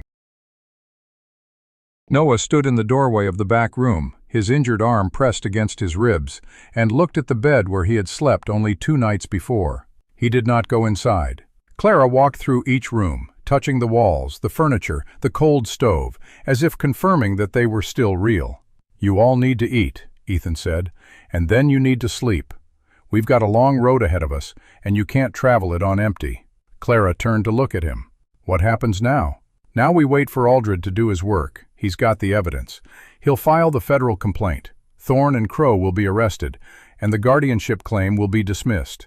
He paused. "And I start the paperwork to make sure nobody can ever file a claim like that again." Clara's eyes narrowed. "What kind of paperwork?" "Adoption papers." The word hung in the air. Sadie looked up from her almanac. Noah turned from the doorway. Lucy's mouth fell open. Ben did not move, but his eyes fixed on Ethan's face with an intensity that made Ethan's chest ache. "You want to adopt us?" Clara's voice was careful, controlled, the voice of someone who had learned not to hope too openly. "Yes," Ethan said. "Why?" He had expected the question, but the answer did not come easily. He stood in the middle of the kitchen with 5 pairs of eyes on him, and he thought about the letter in his pocket, and the boot above the fireplace, and the night he had opened his door to a storm and found his whole life changed. "Because your father trusted me with you," he said, "and because I've spent 15 years doing nothing worth remembering. This is the first thing that's mattered in a long time." He looked at each of them in turn. "I'm not your father. I'm not trying to replace him, but I can be someone who stays, someone who shows up, someone who makes sure you're never thrown away again." The silence stretched. Noah broke it first. "What does it mean exactly, legally?" "It means I become your guardian, permanent, not temporary, not pending a hearing. It means no one can file a paper and take you anywhere I don't agree to." He looked at Clara. "It means you have a home that can't be taken away." Clara's jaw worked. She pressed her lips together hard, and for a moment Ethan thought she might cry, but she did not. She was too much like her father for that. "All right," she said. "Then we'd better get started." The next 3 days passed in a strange, suspended quiet. Ethan sent a wire to Aldred in Cheyenne and received a response the same evening. Filing accepted. Arrest warrants issued. Thorne in custody. Crow fled north. Will update when possible. The news was good, but the mention of Crow fleeing north sent a cold thread through Ethan's gut. North meant back toward Montana, back toward the ranch. He did not tell the children. They had enough to carry. The adoption paperwork arrived from Cheyenne on the 4th day, delivered by a rider who did not dismount. Ethan took the thick envelope and stood on the porch, reading through the forms with the careful attention of a man who had never trusted anything that came in an official envelope. The language was dense, full of clauses and conditions and requirements, but the meaning was clear enough. He would need to file a petition with the county court in Cassidy Flats. He would need to provide evidence of his fitness as a guardian. He would need the children's consent, at least for Clara and Noah, who were old enough to have their wishes considered. He went inside and spread the papers on the kitchen table. Clara came to stand beside him, reading over his shoulder. "There's a section for character references," she said. "I know. Who are you going to use?" Ethan thought about it.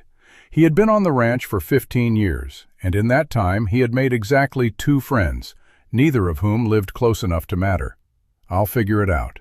"Use Marshal Aldred," Clara said. "He's a federal officer. That carries weight." Ethan looked at her. "You've been reading legal forms." "Papa kept a law book. I read it," she shrugged. "It seemed like something worth knowing." Ethan signed the papers that evening, filling in the blanks with the careful handwriting of a man who did not write often. The children's names went in order of age. Clara Ann Hale, born 1877. Noah Samuel Hale, born 1879. Sadie Rose Hale, born 1881. Lucy Marie Hale, born 1884. Benjamin Thomas Hale, born 1886. He wrote his own name at the bottom, Ethan James Walker, and set the pen down. The ink gleamed wet under the lamplight. "Now we wait," he said. Waiting was the hardest part. The days stretched into a week, and the week into 10 days. The barn remained a black scar. The horses grazed in the near pasture, and the children fell into a routine that was tentative and fragile, like ice on a spring pond. Clara took over the kitchen with quiet efficiency, cooking meals that were simple but warm, and making sure the younger ones ate even when they did not want to. Noah helped Ethan with the chores, working one-handed when he had to, and refusing to slow down even when his shoulder protested. Sadie spent hours at the kitchen table with the surveying almanac and a pencil, filling page after page with notes that she did not show to anyone. Lucy followed Clara everywhere, a silent shadow, and Ben followed Ethan, appearing at his knee at all hours of the day and night, asking questions or saying nothing, just present, just there. On the 11th day, a rider came up the road from Cassidy Flats.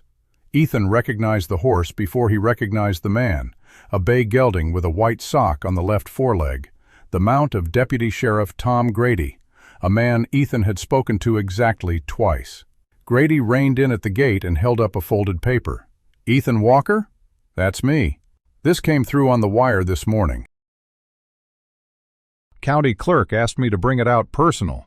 Ethan took the paper. It was a telegraph, short and official, from the federal courthouse in Cheyenne. He read it once, then again to make sure he had not misunderstood. Guardianship petition dismissed. Walker adoption petition approved, effective immediately. Signatures and seals to follow by post. Congratulations, U.S. Marshal Aldred. Ethan stood at the gate with the telegram in his hand and the afternoon sun slanting across the yard, and he felt something crack open in his chest. He folded the paper carefully and put it in his shirt pocket next to Samuel Hale's letter. "Thank you, Tom," he said. Deputy Grady nodded and turned his horse. "I heard about the barn," he said.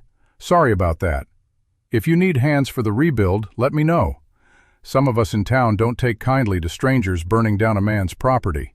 He tipped his hat and rode off. Ethan walked back to the house. The children were in the kitchen, gathered around the table, eating the noon meal Clara had prepared.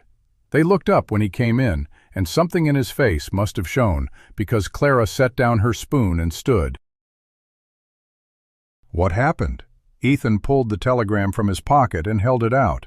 Clara took it, read it, and her hand went to her mouth. She read it again, her lips moving silently, and then she looked up at him with eyes that were bright and wet and fierce. "It's done," she said. "It's actually done." The children crowded around her, asking questions, reaching for the paper. Clara read it aloud, her voice steadying as she went.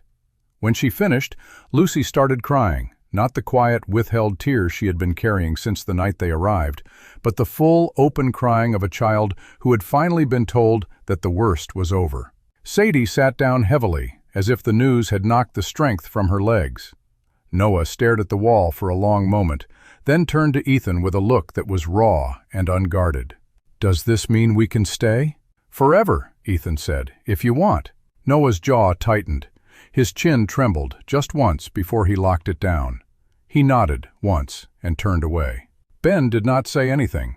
He climbed down from his chair, crossed the kitchen, and wrapped his small arms around Ethan's leg.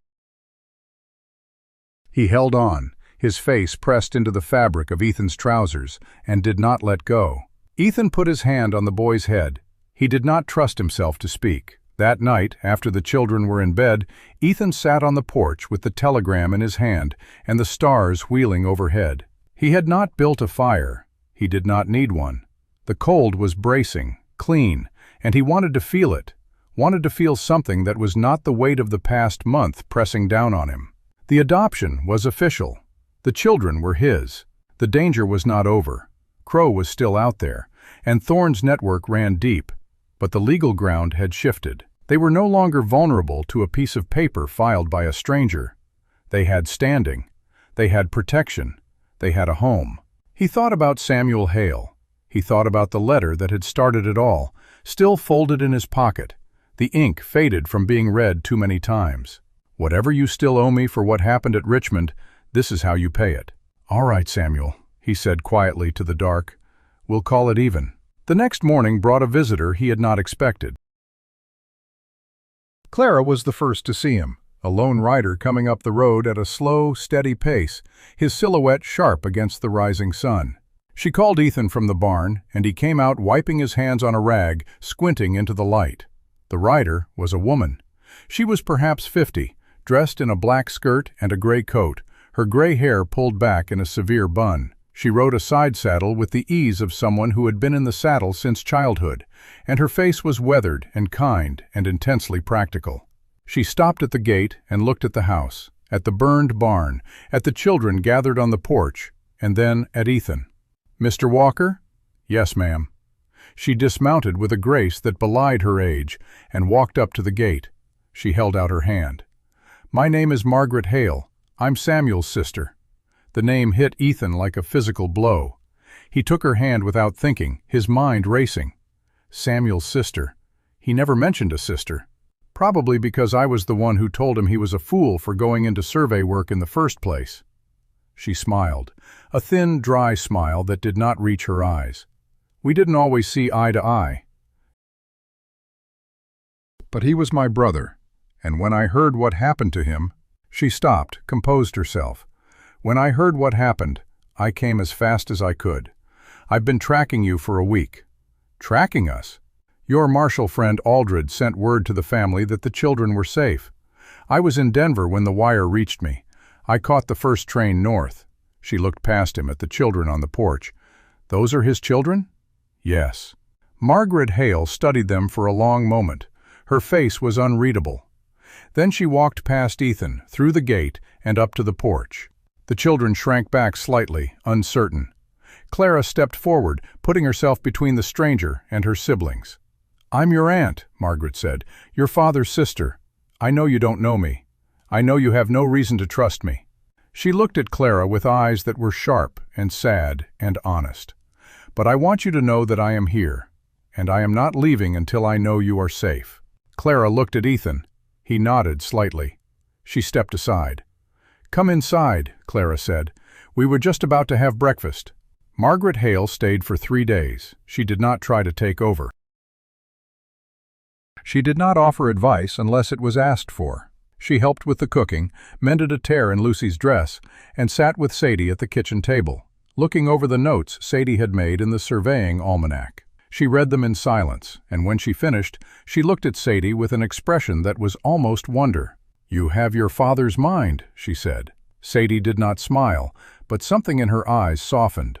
On the third evening, Margaret asked Ethan to walk with her. They went down to the creek behind the barn, where the water ran low and clear over the stones. The sun was setting, painting the sky in shades of orange and pink, and the wind carried the smell of grass and distant rain. "I want to thank you," Margaret said, "for what you've done." "I didn't do it for thanks." "I know." She stopped and turned to face him. "Samuel wrote to me before he died. He told me about you. He said you were the only man he ever trusted completely." She paused. "I didn't believe him. I thought he was being sentimental. He was not a sentimental man." "No," Ethan said, "he wasn't. But he was right." Margaret looked at him with an expression that was hard to read. Those children could have ended up anywhere. They could have ended up with the kind of people who would have used them and discarded them. Instead, they ended up here.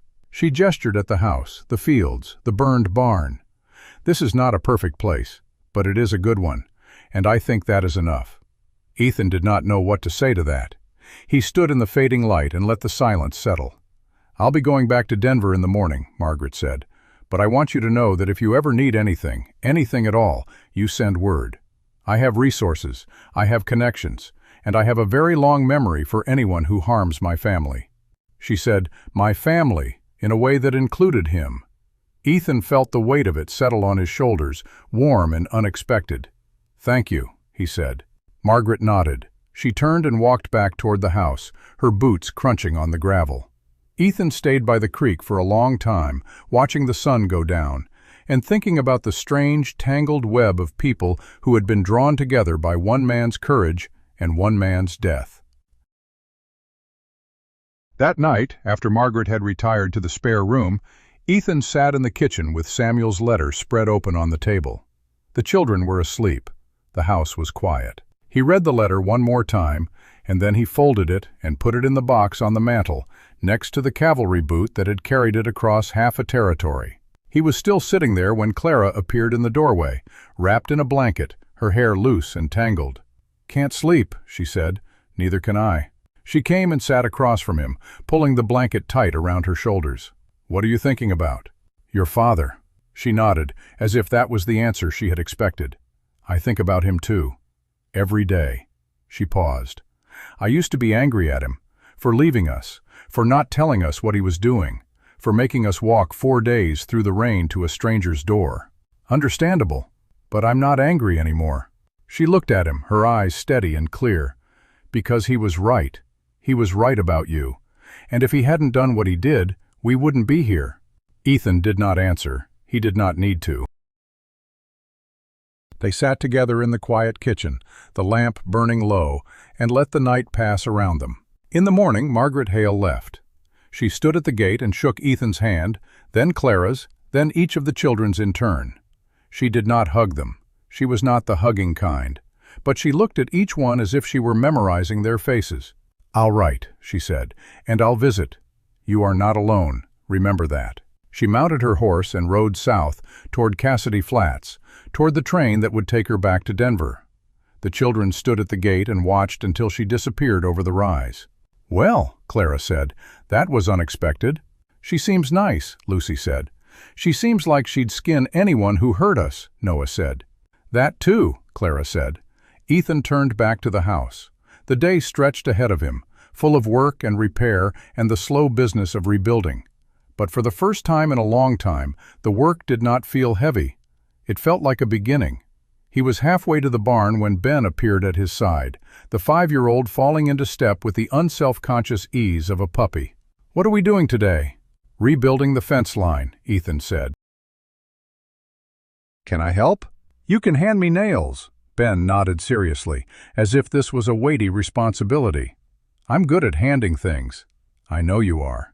They walked to the barn together, the morning sun warm on their faces, and behind them the house stood solid and square against the Montana sky. The burned barn was a scar, but scars healed. The land would grow back. And the children, Samuel Hale's children, Ethan Walker's children now, were home. But even as the day unfolded in its ordinary rhythm, Ethan could not shake the feeling that something was not finished. Crow was still out there. Thorne's network was vast, and the arrest of one man did not dismantle an entire apparatus of corruption. The wire from Aldred had said Crow fled north. North meant Montana. North meant close. That evening, as the sun dipped below the ridge and the shadows lengthened across the yard, Ethan climbed to the top of the hill behind the house. He stood there, scanning the horizon, the rifle in his hand. The land spread out before him, empty and golden and still. Nothing moved. No riders, no scouts, no distant smoke. But he knew, with the deep, instinctive certainty of a man who had survived the war and 15 years of solitude, that the quiet would not last. He turned and walked back down the hill. In the kitchen, Clara was lighting the lamps. Noah was setting the table. Sadie was reading. Lucy and Ben were playing a game with buttons on the floor. The scene was so ordinary, so domestic, that it almost hurt to look at. Ethan hung his rifle on its hook and sat down at the table.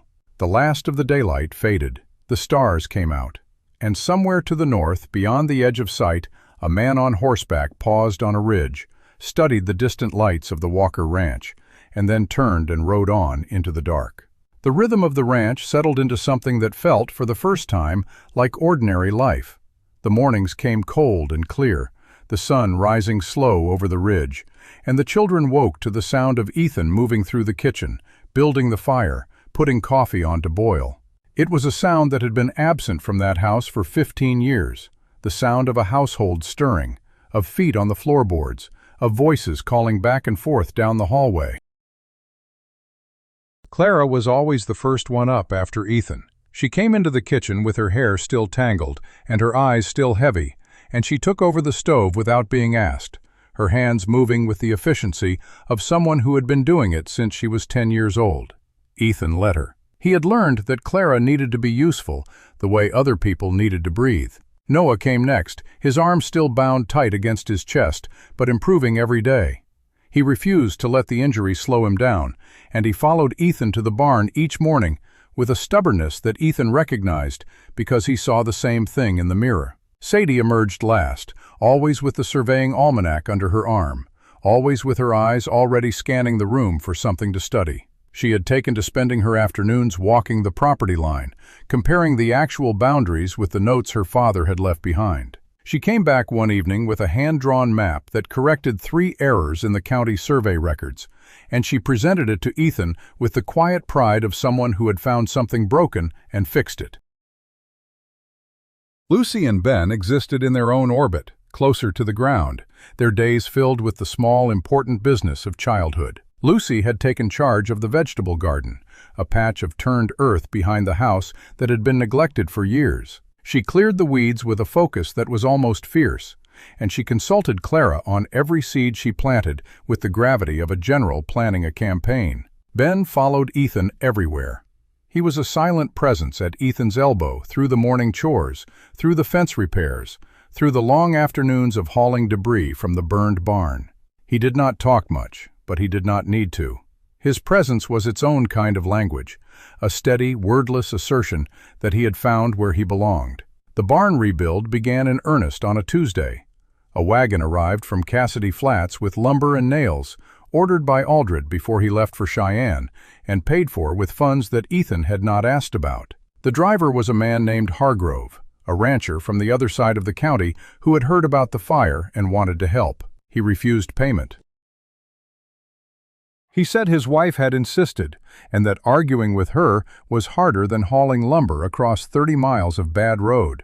Ethan accepted the help with a curt nod, the closest thing to gratitude he knew how to express. Hargrove stayed for 2 days, working alongside Ethan and Noah, teaching Noah how to set a post and square a beam with the kind of patience that came from raising 3 sons of his own. Noah learned fast. His injured arm slowed him, but did not stop him, and Hargrove never commented on the way the boy favored it, which earned him more of Noah's respect than any amount of praise could have. By the end of the 2nd day, the frame of the new barn was standing, raw and skeletal against the sky, and Noah stood back to look at it with an expression that was almost wonder. "I built that," he said, not quite believing it. "We built that," Ethan said, "but yes, you did." Noah looked at his hands, blistered and raw, and then at the frame of the barn, and something in his face hardened into a new kind of certainty. It was the look of a boy who had discovered that he could shape the world around him, that he was not just a passenger in his own life. It was a dangerous kind of knowledge, and a necessary one. The afternoon of the 3rd day brought a rider from Cassidy Flats. Not a deputy this time, but a boy of about 16, thin and freckled, riding a mule that looked like it had been assembled from mismatched parts. He carried a telegram envelope and handed it to Ethan with the nervous formality of someone who had been told to deliver it personally and was terrified of getting it wrong. Ethan opened it on the porch, standing in the pale afternoon light. The telegram was from Aldred. "Thorne trial delayed. New judge assigned. Crow sighted near Billings. Legal matters require your presence in Cheyenne. Come at once. Aldred." He read it twice, folding it into his pocket. Clara appeared beside him, wiping her hands on her apron, her eyes reading his face before he could speak. "What is it?" "Legal matters in Cheyenne.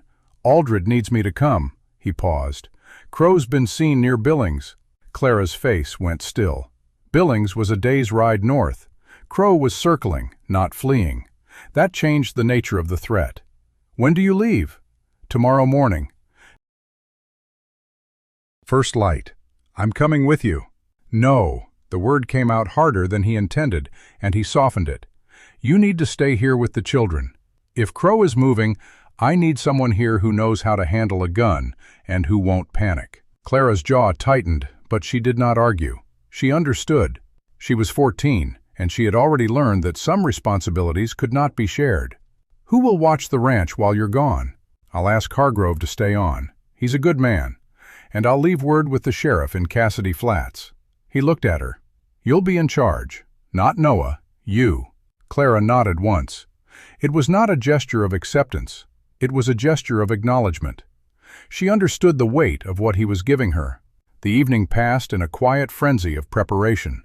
Ethan packed a saddlebag with provisions and ammunition. He cleaned his rifle and his revolver with the methodical care of a man who might need them before he returned. He went through the house, checking locks, checking windows, moving the shotgun to a place Clara could reach it quickly. He showed her the hidden latch in the floor of the back room where he had stored a small cache of emergency supplies, dried meat, matches, a coil of rope, a few silver coins. "If something happens and I don't come back," he said, "you take the children and you go north to the farmhouse I told you about. The people there are good people. They'll help you." Clara looked at the hidden compartment. She did not ask what he thought might happen. She already knew.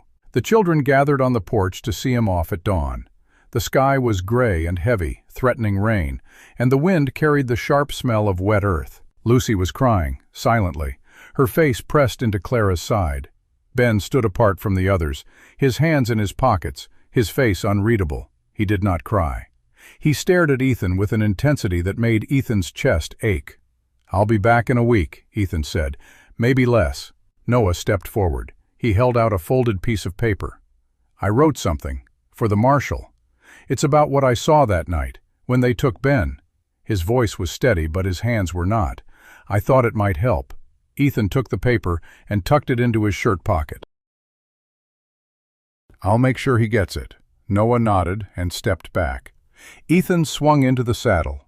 He looked at them. 5 faces, 5 children, 5 reasons to come back. He did not say anything. There was nothing left to say. He turned his horse and rode down the lane, past the gate, onto the road that led south. He did not look back. He knew that if he looked back, he might not be able to keep riding. The ride to Cheyenne took 2 days. The weather held, cold and damp, and the road was muddy and slow. Ethan pushed his horse as hard as he dared, stopping only to rest and water the animal, eating cold food in the saddle.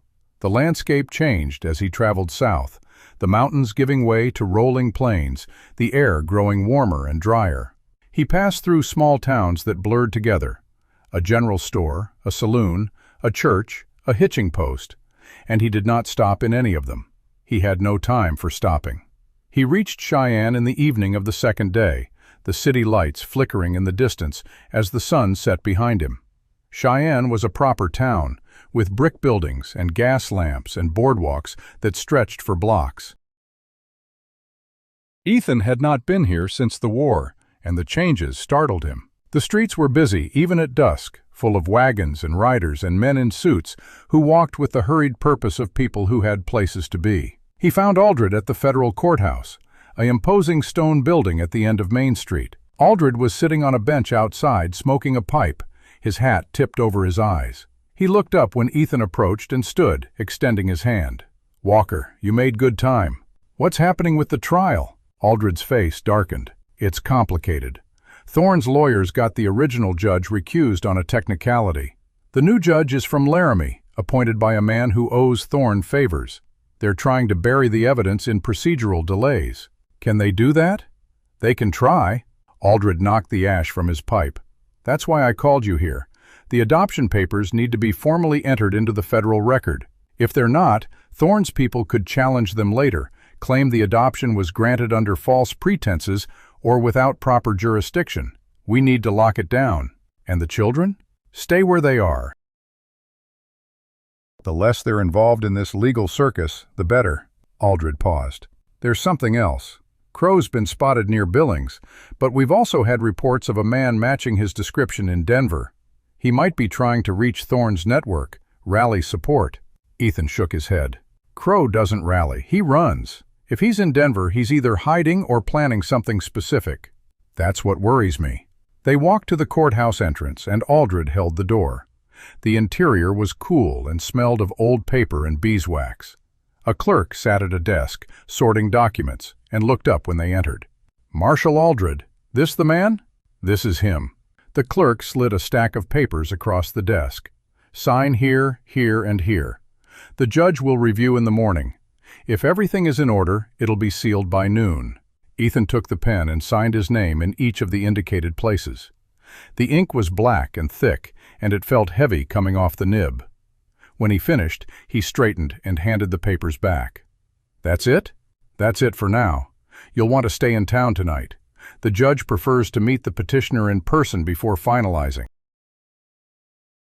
Be at his chambers at 8 tomorrow." Ethan nodded and turned to leave, but Aldred caught his arm.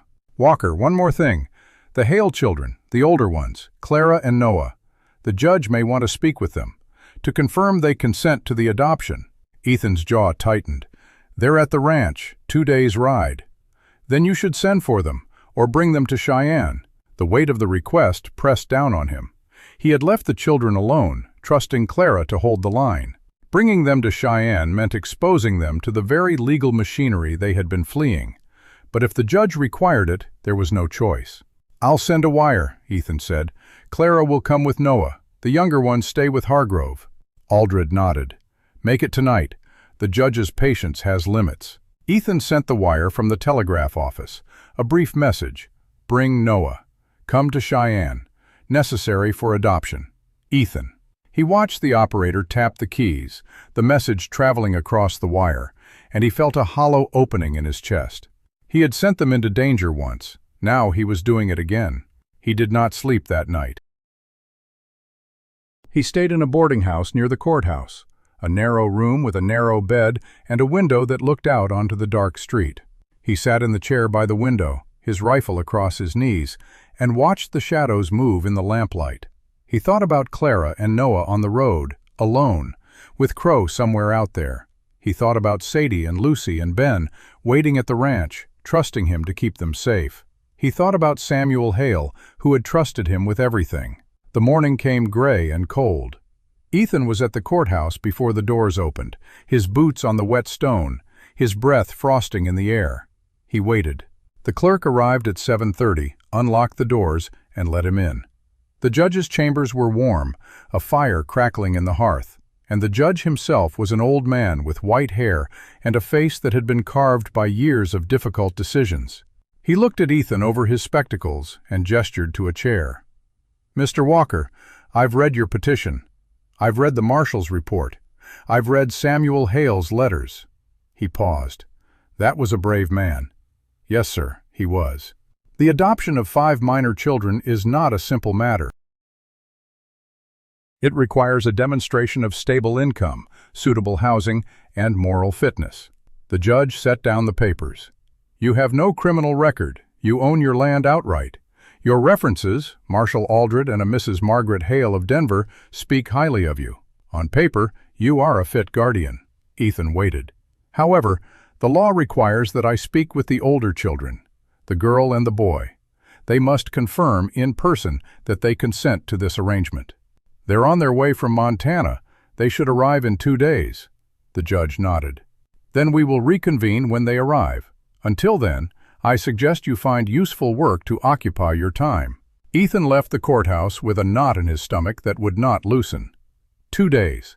Clara and Noah on the road for 2 days, exposed and vulnerable, while Crow moved somewhere in the shadows. He walked to the livery and checked on his horse, then found a spot in the town square where he could sit and watch the road from the north. He was still sitting there when the sun set. The next morning, a rider came into town from the north at a gallop. Ethan recognized the horse before he recognized the rider, the bay mare that Clara had ridden since Hartwell. But the rider was not Clara. It was Noah, alone, his face white and his eyes wild, his injured arm strapped tight to his chest. He reined in so hard that the mare reared, and he was off the horse before it had fully stopped. "Ethan!" His voice cracked. "Ethan, they took her!" Ethan was on his feet, crossing the distance between them in 3 strides. "Who took her?" "Men, on the road. They came out of the trees near the creek crossing. There were 3 of them." Noah's voice was shaking, but he forced the words out. "They grabbed Clara. They said if you wanted her back, you'd bring the papers, the evidence, to the old mine shack north of Billings, in 3 days." Ethan's hands went cold. He looked at Noah, at the boy's trembling frame, at the road behind him where Clara's tracks had already been churned into the mud. "When did this happen?" "Yesterday, evening. I tried to fight them, but my arm—" He stopped, his jaw clenching. "I couldn't do anything." "You did the only thing you could," Ethan said. "You came for help." Noah's eyes were wet, but he did not cry. He stood there, shaking, and let Ethan put a hand on his shoulder. "All right," Ethan said. "We're going to get her back." Ethan stood in the middle of the Cheyenne street with Noah's words still hanging in the cold air, and for a long moment he did not move. The world had narrowed to a single point of clarity. Clara was taken. Crow had her. And he had 3 days to trade the only leverage that mattered. The tin box sat in his saddlebags back at the boarding house, the evidence that could bring down Thorne and his entire network. It was the one thing Crow wanted. It was the one thing Ethan could not afford to give up. Because, if he gave it up, Clara would be dead within the hour, and so would every hope of justice for Samuel Hale. Noah was still shaking. His face was pale, his eyes red-rimmed, and his good hand kept clenching and unclenching at his side, like he was trying to grip something that wasn't there. "I should have stopped them. I should have done something." "You did the only thing you could," Ethan said again. His voice was flat, deliberate, the voice of a man forcing himself to stay calm while everything inside him wanted to move. "You came for help. That's not weakness. That's sense." "But my arm!" "Your arm doesn't matter. What matters is that you're here, and you're alive, and you can help me get her back." Noah looked up at him. The self-recrimination in his eyes warred with something else, a flicker of hope, of purpose. "You have a plan?" "Working on it." Ethan turned and started walking toward the telegraph office. "First, we send word to Aldred. Then we get supplies. Then we ride." The telegraph office was quiet, the clerk half asleep behind the counter. Ethan wrote out 2 messages. The first was to Aldred at the federal courthouse, explaining what had happened and where they were going. The second was to Hargrove at the ranch, telling him to keep the younger children inside and not to open the door for anyone. He paid for both and stood at the counter while the clerk tapped them out, watching the keys move with a focus that bordered on obsession. Noah stood beside him, his injured arm pressed against his ribs. "The mine shack they mentioned, it's north of Billings, about 2 miles off the old wagon road. There's a creek nearby, and a stand of pines that comes right up to the back of it. I saw it once with Papa when we were surveying that territory. You remember the layout? Enough. There's only one door in the front, a window on the east side. The roof is caved in on the west end." Ethan filed the information away. A single point of entry, a weak spot on the roof, cover from the pines. It was something. It was more than he had 5 minutes ago. They left Cheyenne within the hour. Ethan bought a fresh horse for Noah, a sturdy chestnut gelding with a steady gait, and packed provisions for 3 days. He also bought a box of cartridges for the Remington and a second revolver, which he handed to Noah without comment. Noah took it with his good hand, checked the cylinder the way his father had taught him, and tucked it into his belt. He did not ask if he would need it. He already knew. The ride north was brutal. The weather turned colder as they climbed into the foothills, and a sharp wind cut across the plains, carrying the sting of snow. They pushed the horses hard, stopping only when the animals needed rest, eating cold biscuits and dried beef in the saddle. Ethan's mind churned through possibilities. Crow would expect him to come alone. He would expect the trade to be simple, the box for the girl. But Crow was not a man who kept his word, and Clara was too valuable to release alive once the evidence was in his hands. The moment Ethan handed over the box, Clara's life would be forfeit, which meant the trade could not happen, not as Crow imagined it. They camped the first night in a hollow between 2 hills, where the wind was slightly less bitter and the stars were sharp and cold overhead. Noah built a fire with the focused intensity of someone who needed to keep his hands busy. Ethan sat with his back against a rock, cleaning his rifle by the firelight, his movements automatic, his mind elsewhere. "Ethan," Noah's voice was quiet, "what if we're too late?" "We won't be." "How do you know?" Ethan looked at the boy across the fire. Noah's face was drawn, his eyes hollow. He was 12 years old, 13 in a few months, and he had already buried his father, walked across Wyoming, fought off a raid, watched his sister get taken. The weight he carried was more than most men ever bore. "Because I'm not going to let that happen," Ethan said, "and neither are you." Noah stared at the fire. "I keep thinking about what Papa would say. If he could see us now, what would he say?" A long pause. Then, quietly, "He'd tell me to stop feeling sorry for myself and get to work." Ethan almost smiled. "That sounds like Samuel." They rode into the hills above Billings late the following afternoon. The land here was rougher, cut by ravines and dotted with stands of pine and juniper. The old wagon road wound along the base of a ridge, and Ethan pulled up at the crest, scanning the terrain below. Noah pointed with his good hand. There, the creek. The mine shack should be about half a mile beyond that bend. They dismounted and tied the horses in a thicket of pines, out of sight from the road. Ethan took the tin box from his saddlebags and held it for a moment, feeling its weight. Then he handed it to Noah. "I want you to stay here with this. If I don't come back, you take it to Aldred in Cheyenne. You tell him everything. You make sure Thorne pays for what he did." Noah's eyes went wide. "You're going in alone?" "I'm going in to talk. If they see you, if they see the box, they'll have no reason to keep Clara alive. I need you to be the backup. The thing they don't expect. I can fight. I know you can. That's why I'm trusting you with the box, not with a gun." He met the boy's eyes. "If you hear shots, you ride. You don't come looking for me. You ride to Cheyenne, and you finish what your father started." Do you understand? Noah's jaw worked. He looked at the tin box in his hands, then at Ethan. I understand. Ethan turned and walked down the slope, his boots crunching on the dry pine needles. The wind was at his back, and the sun was sinking toward the horizon, casting long shadows across the ground. He did not look back. The mine shack appeared through the trees, a sagging structure of weathered boards and a rusted tin roof. One window on the east side, dark and empty. The door was ajar, a thin line of light spilling from the crack. Smoke rose from a stovepipe in uneven wisps. Ethan slowed his pace, keeping his hands visible at his sides. He stopped about 20 yards from the door. "Mr. Crow!" His voice carried across the clearing, flat and calm. "I'm here. No weapons, no tricks. Let me see the girl." A long pause. Then the door swung open, and Victor Crow stepped out. He was dressed the same as before, well-tailored coat, polished boots, but his face was different. The pleasant mask was gone, replaced by something harder, more desperate. Behind him, 2 men emerged, their hands resting on their holsters. "Mr. Walker, I was beginning to wonder if you would come. Where is she?" Crow gestured, and one of the men disappeared inside.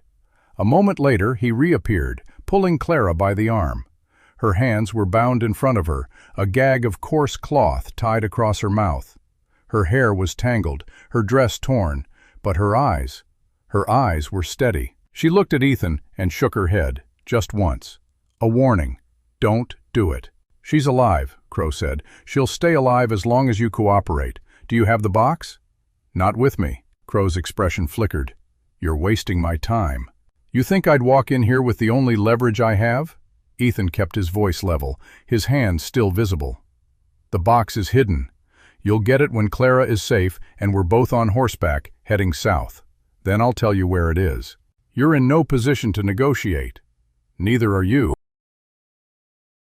If I don't come back, my men will take that box to the federal courthouse in Cheyenne. You'll have nothing. Thorne will hang. And you'll spend the rest of your life running." Crow studied him. The silence stretched, broken only by the wind in the pines. Then Crow smiled, a thin, cold smile that did not reach his eyes. "You've got more backbone than I gave you credit for, Walker. But you've made a mistake." "What's that?" "You assumed I'd let you leave." He snapped his fingers, and the 2 men moved forward. Ethan did not flinch. He stood his ground as they approached, as they grabbed his arms and forced him to his knees in the dirt. He did not resist. He had known this was coming. He had counted on it. "Search him," Crow said. They did. They found the knife in his boot, the small revolver tucked at his back. They took both and tossed them aside. Crow walked up to him, looking down with the satisfaction of a man who believed he had won. "Where is the box?" "I told you, hidden. You'll tell me where or the girl will suffer." Ethan looked past Crow, at Clara. She was watching him, her eyes bright and fierce, and she shook her head again. "Don't." She was telling him not to give in. She was telling him she could bear whatever came. And that was when the shot rang out. It came from the ridge, high and sharp, and the man nearest the door crumpled, clutching his leg. Crow spun, his hand going to his pistol, but before he could draw, a second shot kicked up dirt at his feet. Noah. The boy had ignored his orders. He had brought the box, but he had also brought the Remington. The remaining man dove for cover. Crow scrambled toward the shack, dragging Clara with him. Ethan lunged to his feet, grabbed the knife from where it had been tossed, and cut the ropes binding his wrists in 2 swift motions. He was moving before the ropes hit the ground, sprinting toward the shack, his shoulder lowering as he hit the doorframe.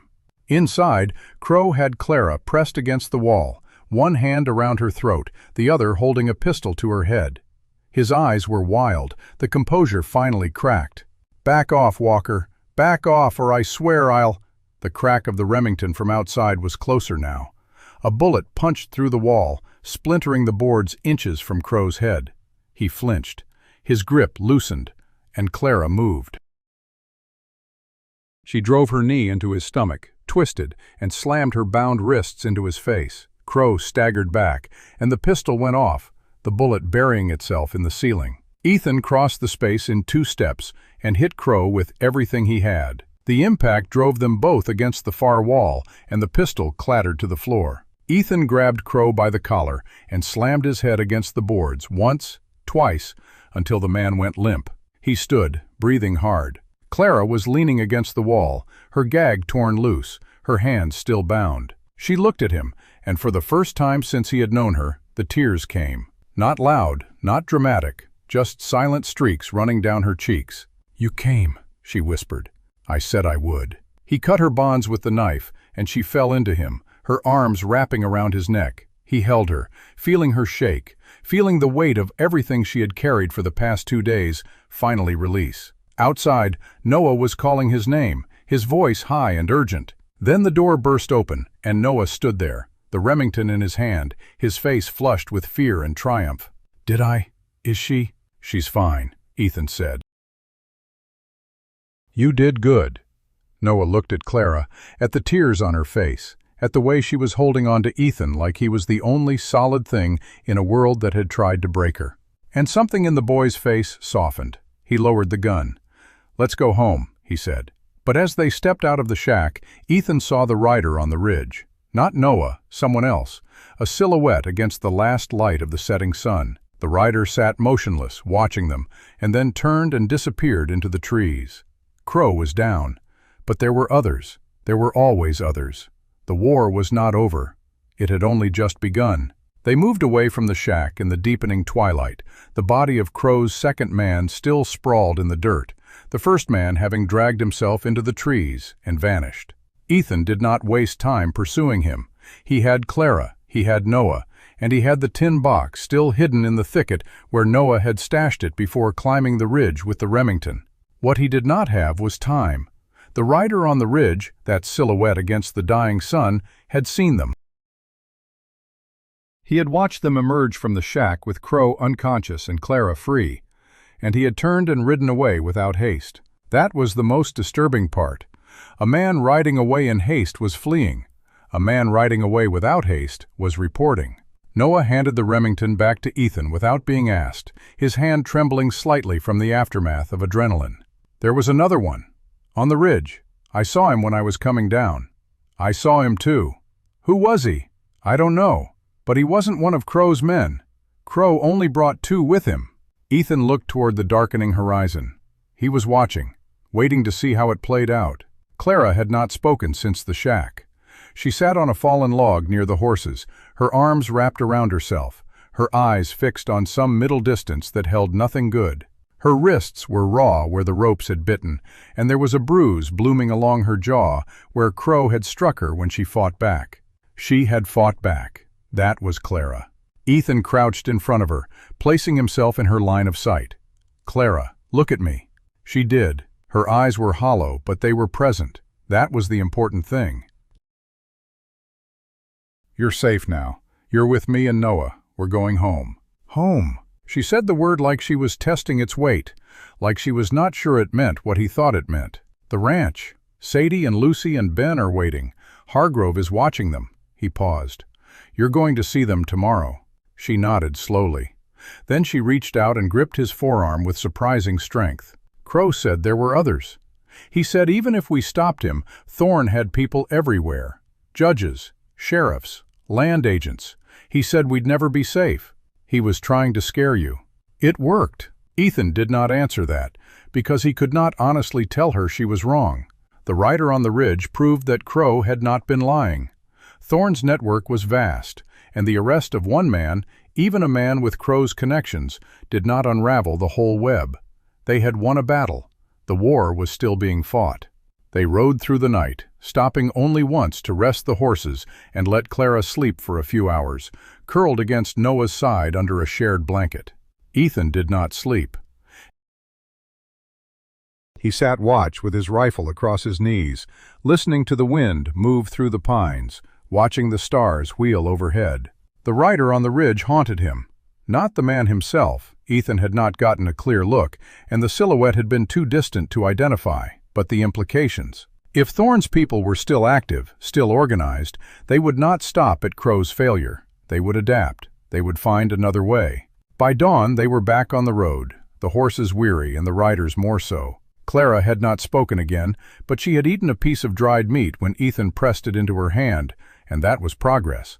Noah rode with his good hand on the reins, his injured arm still bound, his face set in the same stubborn mask he had worn since the night he arrived at Ethan's door. They reached the ranch in the late afternoon, the sun low and golden, the new barn frame rising raw against the sky. Sadie saw them first. She was at the kitchen window, and she dropped the cup she was holding, shattering it on the floor. The door flew open, and she was running across the yard before Ethan could dismount. Lucy followed, then Ben, then Hargrove, his face carved with concern. Sadie reached Clara before anyone else, grabbing her sister's hands, searching her face for wounds. "You're back, you're okay." "I'm okay." Clara's voice cracked, but she held on. "I'm okay." Lucy threw herself at Clara's waist, sobbing, and Ben stood apart, his small hands balled into fists, watching Ethan with the same intense, unreadable gaze he always wore. Then he walked over to Ethan's horse, reached up, and touched Ethan's boot. Just touched it, like he was confirming that Ethan was real, that he had come back. Ethan looked down at the boy. "I told you I'd be back." Ben nodded, his jaw tight, and he did not move away. Hargrove approached, wiping his hands on his apron. "I got your wire. Kept the young ones inside like you said. No trouble here, but there was a rider yesterday passing by on the ridge. Didn't come down, just sat there for a while and then moved on." Cold settled in Ethan's gut. What did he look like? Couldn't say. Too far off. But he wasn't from around here. I know every man in this county, and I didn't recognize the horse. The rider on the ridge. The same one who had watched them at the mine shack? Or a different scout, keeping the ranch under observation while Crow made his move. Either possibility was bad. "Inside," Ethan said. "Everyone inside, now." The children moved without question. Hargrove followed, his hand resting on the pistol at his belt. Ethan brought up the rear, scanning the tree line, the ridge, the open road.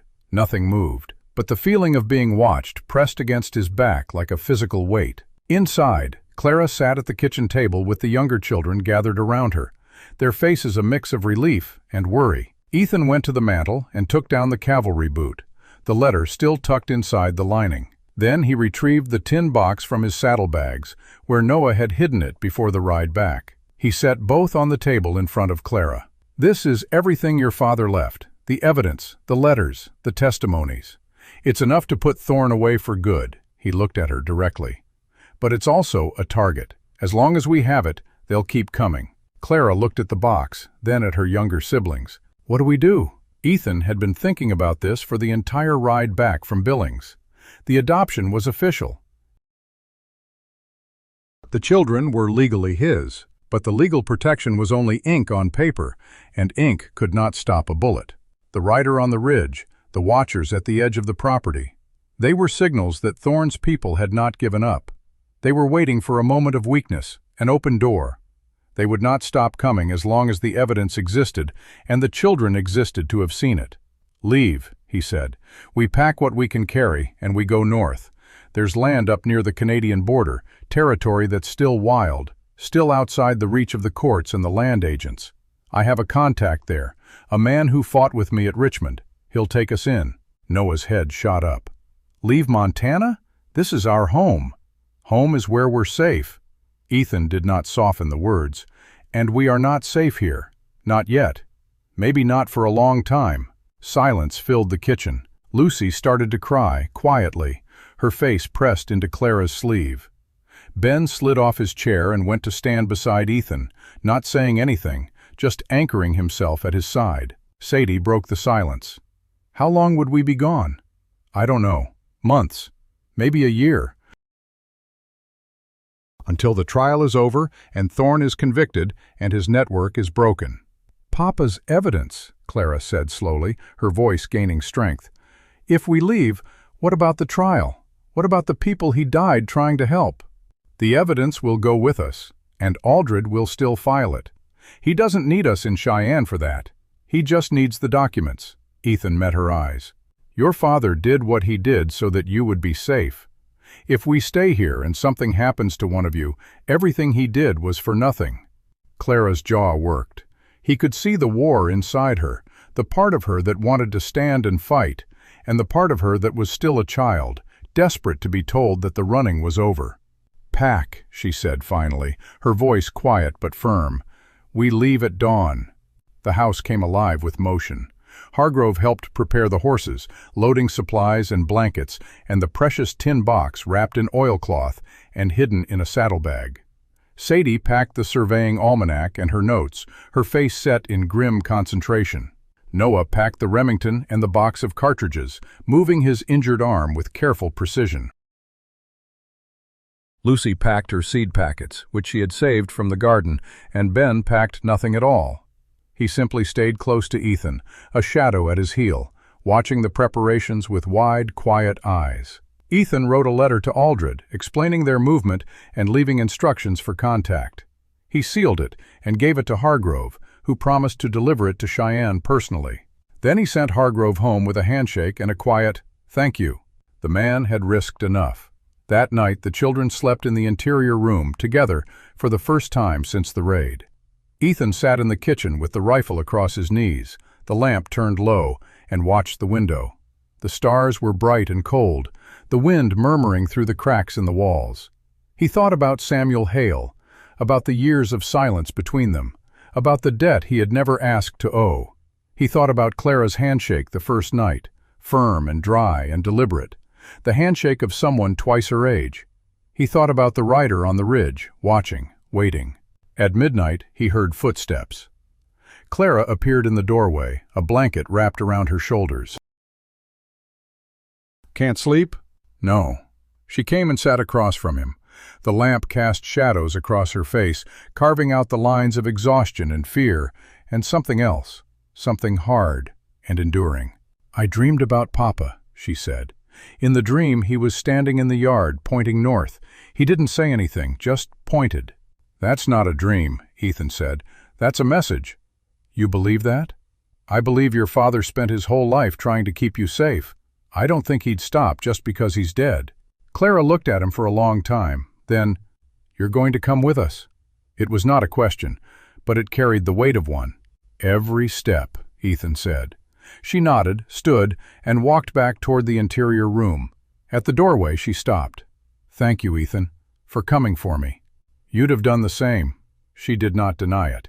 She disappeared into the dark.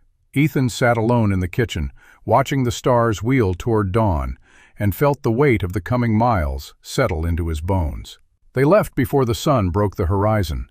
The sky was gray and cold, the grass silver with frost, and the breath of the horses hung in puffs of white. Ethan led them north on the old trail that wound through the foothills, away from the ranch, away from the burned barn and the broken railing, and the memories that would take years to fade. He did not look back. He was learning that looking back did not help. They passed through a small settlement just after midday, a cluster of buildings around a crossroads that had no name. An old man sat on the porch of the general store, whittling a piece of wood, and he watched them ride past without raising his head. The road ahead was empty. The sky was endless. They camped that night in a hollow beneath a ridge of granite, with a stream running cold and clear at the base of the slope. The children gathered wood, built a fire, cooked a simple meal. They moved through the camp with the quiet efficiency of people who had learned to make a home out of whatever ground they stood on. Ethan watched them from a distance, his rifle in his hands, and thought about how far they had come, not just in miles, but in everything that mattered. Ben came to sit beside him, as he always did. He picked up a small stone and turned it over in his hands, studying it with the intense focus of a child who saw the whole world in a single object. "Are we going to be all right?" Ben asked. The question was simple. It deserved a simple answer. But Ethan had learned that simple answers were rarely true. "Yes," he said, "we're going to be all right." Ben looked at him, his eyes clear and trusting in the firelight. "I knew it," he said. "I knew you'd say that." He leaned against Ethan's arm and stayed there, warm and quiet, until he fell asleep. The night passed without incident. The stars wheeled overhead, and the wind carried the smell of pine and distant snow. Ethan sat watch until the first light grayed the horizon, and when he stood to wake the children, he noticed something in the dust at the edge of the camp. A single boot print, fresh, not from any of their party. He followed the track for a few yards until it disappeared into the grass. It came from the north-northwest, stopped at the edge of the camp, and then retreated the same way. A scout, a watcher, someone who had come close enough to see their fire and count their number, and then turned back to report. Ethan stood in the pale dawn light, staring at the direction the print had come from. North-northwest. The same direction they were heading. They were not being followed from behind. They were being met from ahead. Ethan stood at the edge of the camp with the dawn light spilling across the granite ridge and the single boot print fading into the frost. He crouched, pressing his fingers into the indentation, measuring the depth, the angle, the direction of the stride. The print was fresh, made within the past few hours, and it came from the northwest, circled their camp, and returned the way it had come. A scout, not a man sent to attack, but a man sent to observe. And whoever had sent him now knew exactly where they were and exactly which direction they were heading. He straightened and looked at the children, still asleep around the dying embers of the fire. Clara was curled on her side, her arm wrapped around Lucy, who had pressed herself close in the night. Sadie lay on her back, the almanac open across her chest, her lips moving slightly in her sleep, as if she were still reading. Noah was sitting upright against a tree, his good hand resting on the Remington, his eyes closed but his body still tense, still watchful even in rest. Ben had fallen asleep against Ethan's pack, his small face peaceful in a way it rarely was when he was awake. Ethan did not wake them. He walked a wide circle around the camp, studying the ground, the trees, the line of the ridge above them. The scout had come close, within 50 yards, and then withdrawn. He had not approached the camp itself, had not disturbed anything. That told Ethan something. The scout was not looking for a fight. He was looking for information. Where they were, how many of them, how fast they were traveling. All of that would be reported back to whoever had sent him, and then a decision would be made. They were being herded, not chased. The difference mattered. He returned to the camp and built up the fire, setting coffee to boil. The sound of it woke Clara first. She sat up slowly, her eyes finding him immediately, reading his face for whatever news the morning held. "What did you find?" "A scout. Came through a few hours ago. Circled the camp and went back north." Clara's jaw tightened. "They know we're here." "They know we're coming." He handed her a cup of coffee. "The question is whether they're going to try to stop us before we reach the border, or whether they're setting something up ahead. Which one do you think it is?" Ethan considered the question. The scout had been careful, professional, not a random traveler, a man on a specific mission. "They're setting something up. They had the scout to confirm our position and our numbers. That means they're planning an interception, not a pursuit. They want to control where it happens." Clara wrapped her hands around the cup, drawing warmth from it. "What do we do?" "We change the plan." He looked at the ridge to the northwest, where the land rose into a series of broken hills covered in pine and juniper. "We don't go to my contact's place directly. We find a position where we can see them before they see us. And we make them come to us on ground we choose." Noah had woken and was listening, his eyes sharp. "You want to fight them?" "I want to put them in a position where they have to show their hand before they're ready." Ethan looked at each of the children in turn. "We're not running anymore. We're stopping here, and we're finishing this." Sadie closed her almanac and set it aside. "What do you need from us?" "Your memory, the names, the dates, the amounts. If we can get them talking, we need to be able to prove what they've done." She nodded. "I have it all." Lucy's voice was small. "Will there be shooting?" Ethan did not lie to her. "There might be, but I'm going to do everything I can to make sure it doesn't come to that." Ben had woken and was watching Ethan with his steady, unblinking gaze. He did not ask any questions. He simply stood up, walked over to Ethan, and took his hand. The children broke camp in silence, moving with the practiced efficiency of people who had done it many times before. Within an hour they were riding northwest, leaving the main trail and cutting through the trees, following a game path that wound along the base of the ridge. Ethan led them to a high meadow, sheltered on three sides by rock outcroppings, with a clear view of the trail below. It was defensible. It had cover. It was the best he could find on short notice. They tied the horses in a thicket of pines and set up a small camp behind the largest of the rock outcroppings. Ethan positioned himself at the edge of the meadow, where he could see the trail for nearly a mile in both directions. He settled in to wait. The hours passed slowly. The sun climbed across the sky, pale and distant behind a layer of high clouds. The wind moved through the pines, carrying the smell of dry earth and resin. The children stayed quiet, staying behind the rocks, speaking in whispers when they spoke at all. Clara sat with the younger ones, keeping them calm. Noah sat near Ethan, the Remington across his knees, his eyes fixed on the same stretch of trail. It was Sadie who heard them first. She had been sitting with her back against the rock, the almanac open on her lap, and she suddenly lifted her head, her eyes going distant and focused. Horses. Coming from the north, 2 of them, maybe 3. Ethan listened. At first he heard nothing but the wind, then, faintly, the sound of hooves on the hard-packed trail. He raised his hand in a signal, and the children went still. The riders appeared around a bend in the trail, moving at a walk. 3 men. They were not in a hurry. They rode like men who knew exactly where they were going and expected no resistance. The man in front was tall and thin, with a gray beard and a hat pulled low. The 2 behind him were younger, their hands resting on their hips near their holsters. They stopped at the base of the meadow, scanning the terrain. Ethan waited. He had chosen his position well. From where the riders stood, they could see the meadow, but they could not see the crevice in the rocks where he was hidden, nor the children sheltered behind the outcropping. They were exposed. He was not. "Walker!" The tall man's voice carried across the meadow, flat and hard. "We know you're up there. We've got a message from a mutual acquaintance. No harm needs to come to anyone. You just hand over the girl with the memory and the papers that don't belong to you, and you and the rest of the children can go wherever you please." Ethan did not answer. The silence stretched. The man tried again, his voice sharpening. "You're not doing anyone any favors by dragging this out. The girl's testimony won't matter if she's not alive to give it. And the papers mean nothing if no one can read them. You've got 30 seconds to show yourself before we come up there and take what we came for." Ethan looked at Clara. She was crouched behind the rock, her face pale but composed, her eyes fixed on him.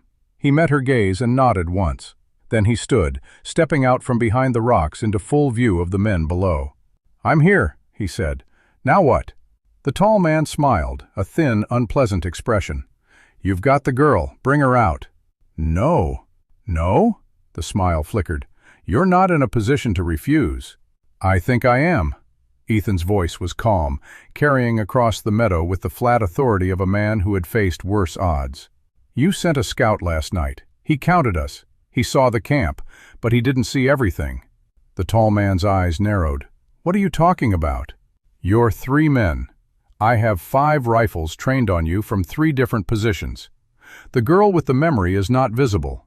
She's behind cover, and she's writing down every word you say. If I don't come back from this conversation in 10 minutes, that testimony is on its way to Cheyenne by a rider who's already left. You can kill me, but you can't stop what's already in motion." It was a bluff. There was no second rider, no hidden rifles. But the tall man did not know that. And the hesitation in his face told Ethan that the bluff had landed. "You're lying," the tall man said. "Am I?" Ethan took a step forward, keeping his hands visible. "You've been watching us for 2 days. You know we're not fools. You know Samuel Hale didn't raise children who panic. So ask yourself, do you really believe I would walk out here without having planned for exactly this moment?" The tall man's eyes moved, scanning the rocks around the meadow, looking for the rifles he believed were there. His men shifted in their saddles, unsettled. Then Clara stepped out from behind the rock. She walked forward until she was standing beside Ethan, her hands at her sides, her chin lifted. She looked at the tall man with the same steady, unflinching gaze she had used on Victor Crow in the churchyard at Hartwell. "My name is Clara Hale," she said. "My father was Samuel Hale. He was murdered by men who work for Harlan Thorne. I have seen their faces. I have heard their names. I have read the documents that prove what they did." Her voice was clear and strong, carrying across the meadow like a bell. "You can kill me. You can kill all of us. But the evidence is already in federal custody. And there are people who will never stop looking for the truth." The tall man's hand moved toward his holster. Ethan's rifle came up in the same instant, the barrel level and steady. "Don't," Ethan said. The two younger men looked at each other. They had not drawn. They were waiting, calculating, weighing their wages against the risk. "You're making a mistake," the tall man said. "Thorn has people everywhere. You can't run forever." "I'm not running," Ethan said. "I'm stopping." He pulled the tin box from his coat and held it up. "This is the evidence, all of it. Survey records, payment ledgers, signed affidavits from ranchers who saw what your men did. It names everyone. Thorn, Crow, Foss, the judge who was bought, the surveyors who falsified the boundaries. It's all here." The tall man's eyes fixed on the box. His hand was still near his holster, but he had not drawn. "And I'm giving it to you," Ethan said. Silence. Clara looked at him, her eyes wide. The tall man's face went slack with disbelief. "You're giving it to me?" "On one condition. You take it to the federal marshal in Cheyenne yourself. You deliver it personally. And you testify to where you got it." The tall man laughed, a short, barked sound. "You think I'd do that? You think I'd betray Thorn?"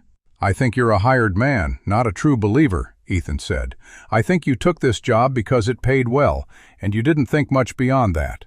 But I also think you know what happens to men who are connected to a conspiracy when the federal government decides to clean house. Thorn will hang. His lawyers will make deals. And the men who did the dirty work will be left to face the consequences alone." The tall man's laughter died. His face went still. "Right now you're a man who kidnapped a minor, participated in a raid on private property, and attempted to obstruct a federal investigation," Ethan continued. "That's a long time in a federal prison. But if you walk that box into Cheyenne and testify, you're a cooperating witness. You get protection. You get a reduced sentence. You get to walk away from Thorn before he drags you down with him." The wind moved across the meadow, carrying the scent of pine and the distant promise of snow. The tall man sat motionless on his horse, his hand hovering near his holster, his eyes fixed on the tin box in Ethan's hand. Clara spoke. "My father died for that box. He died because he believed the truth was worth dying for. If you take it, if you do what he said, you're not betraying Thorn. You're honoring a man who had more courage than all of you combined." The tall man looked at her. For a long moment, he did not speak. Then, slowly, he lifted his hand from his holster and held it out, palm open. "Throw it to me." Ethan tossed the box. It landed in the dirt at the tall man's horse's feet. The man dismounted, picked it up, and opened it. He looked at the papers inside for a moment, his face unreadable. Then he closed it and tucked it into his saddlebag. "I'll take it to Cheyenne," he said. "Not because you asked, because she's right. Her father deserved better." He swung back onto his horse. The two younger men followed, their hands still away from their guns. The tall man looked back once at Clara, then at Ethan. "Don't follow me. Don't look for me. If this works, you'll hear about it." He turned his horse and rode south, the other two falling in behind him. They disappeared around the bend in the trail, the sound of their hooves fading into the silence. Clara stood beside Ethan, her hands trembling. "Did that just happen?" "I think it did. You gave him the box. It was the only way to end it. The running, the hiding, the fear." He looked at her. "If he does what he said, Thorn's network is broken, and if he doesn't, Aldred still has copies. We're done running either way." Clara looked at the trail where the riders had disappeared. "What do we do now?"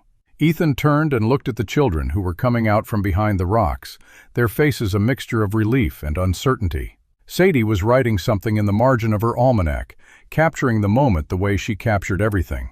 Lucy was holding Ben's hand. Noah stood with the Remington still in his hand, his eyes fixed on the distant horizon.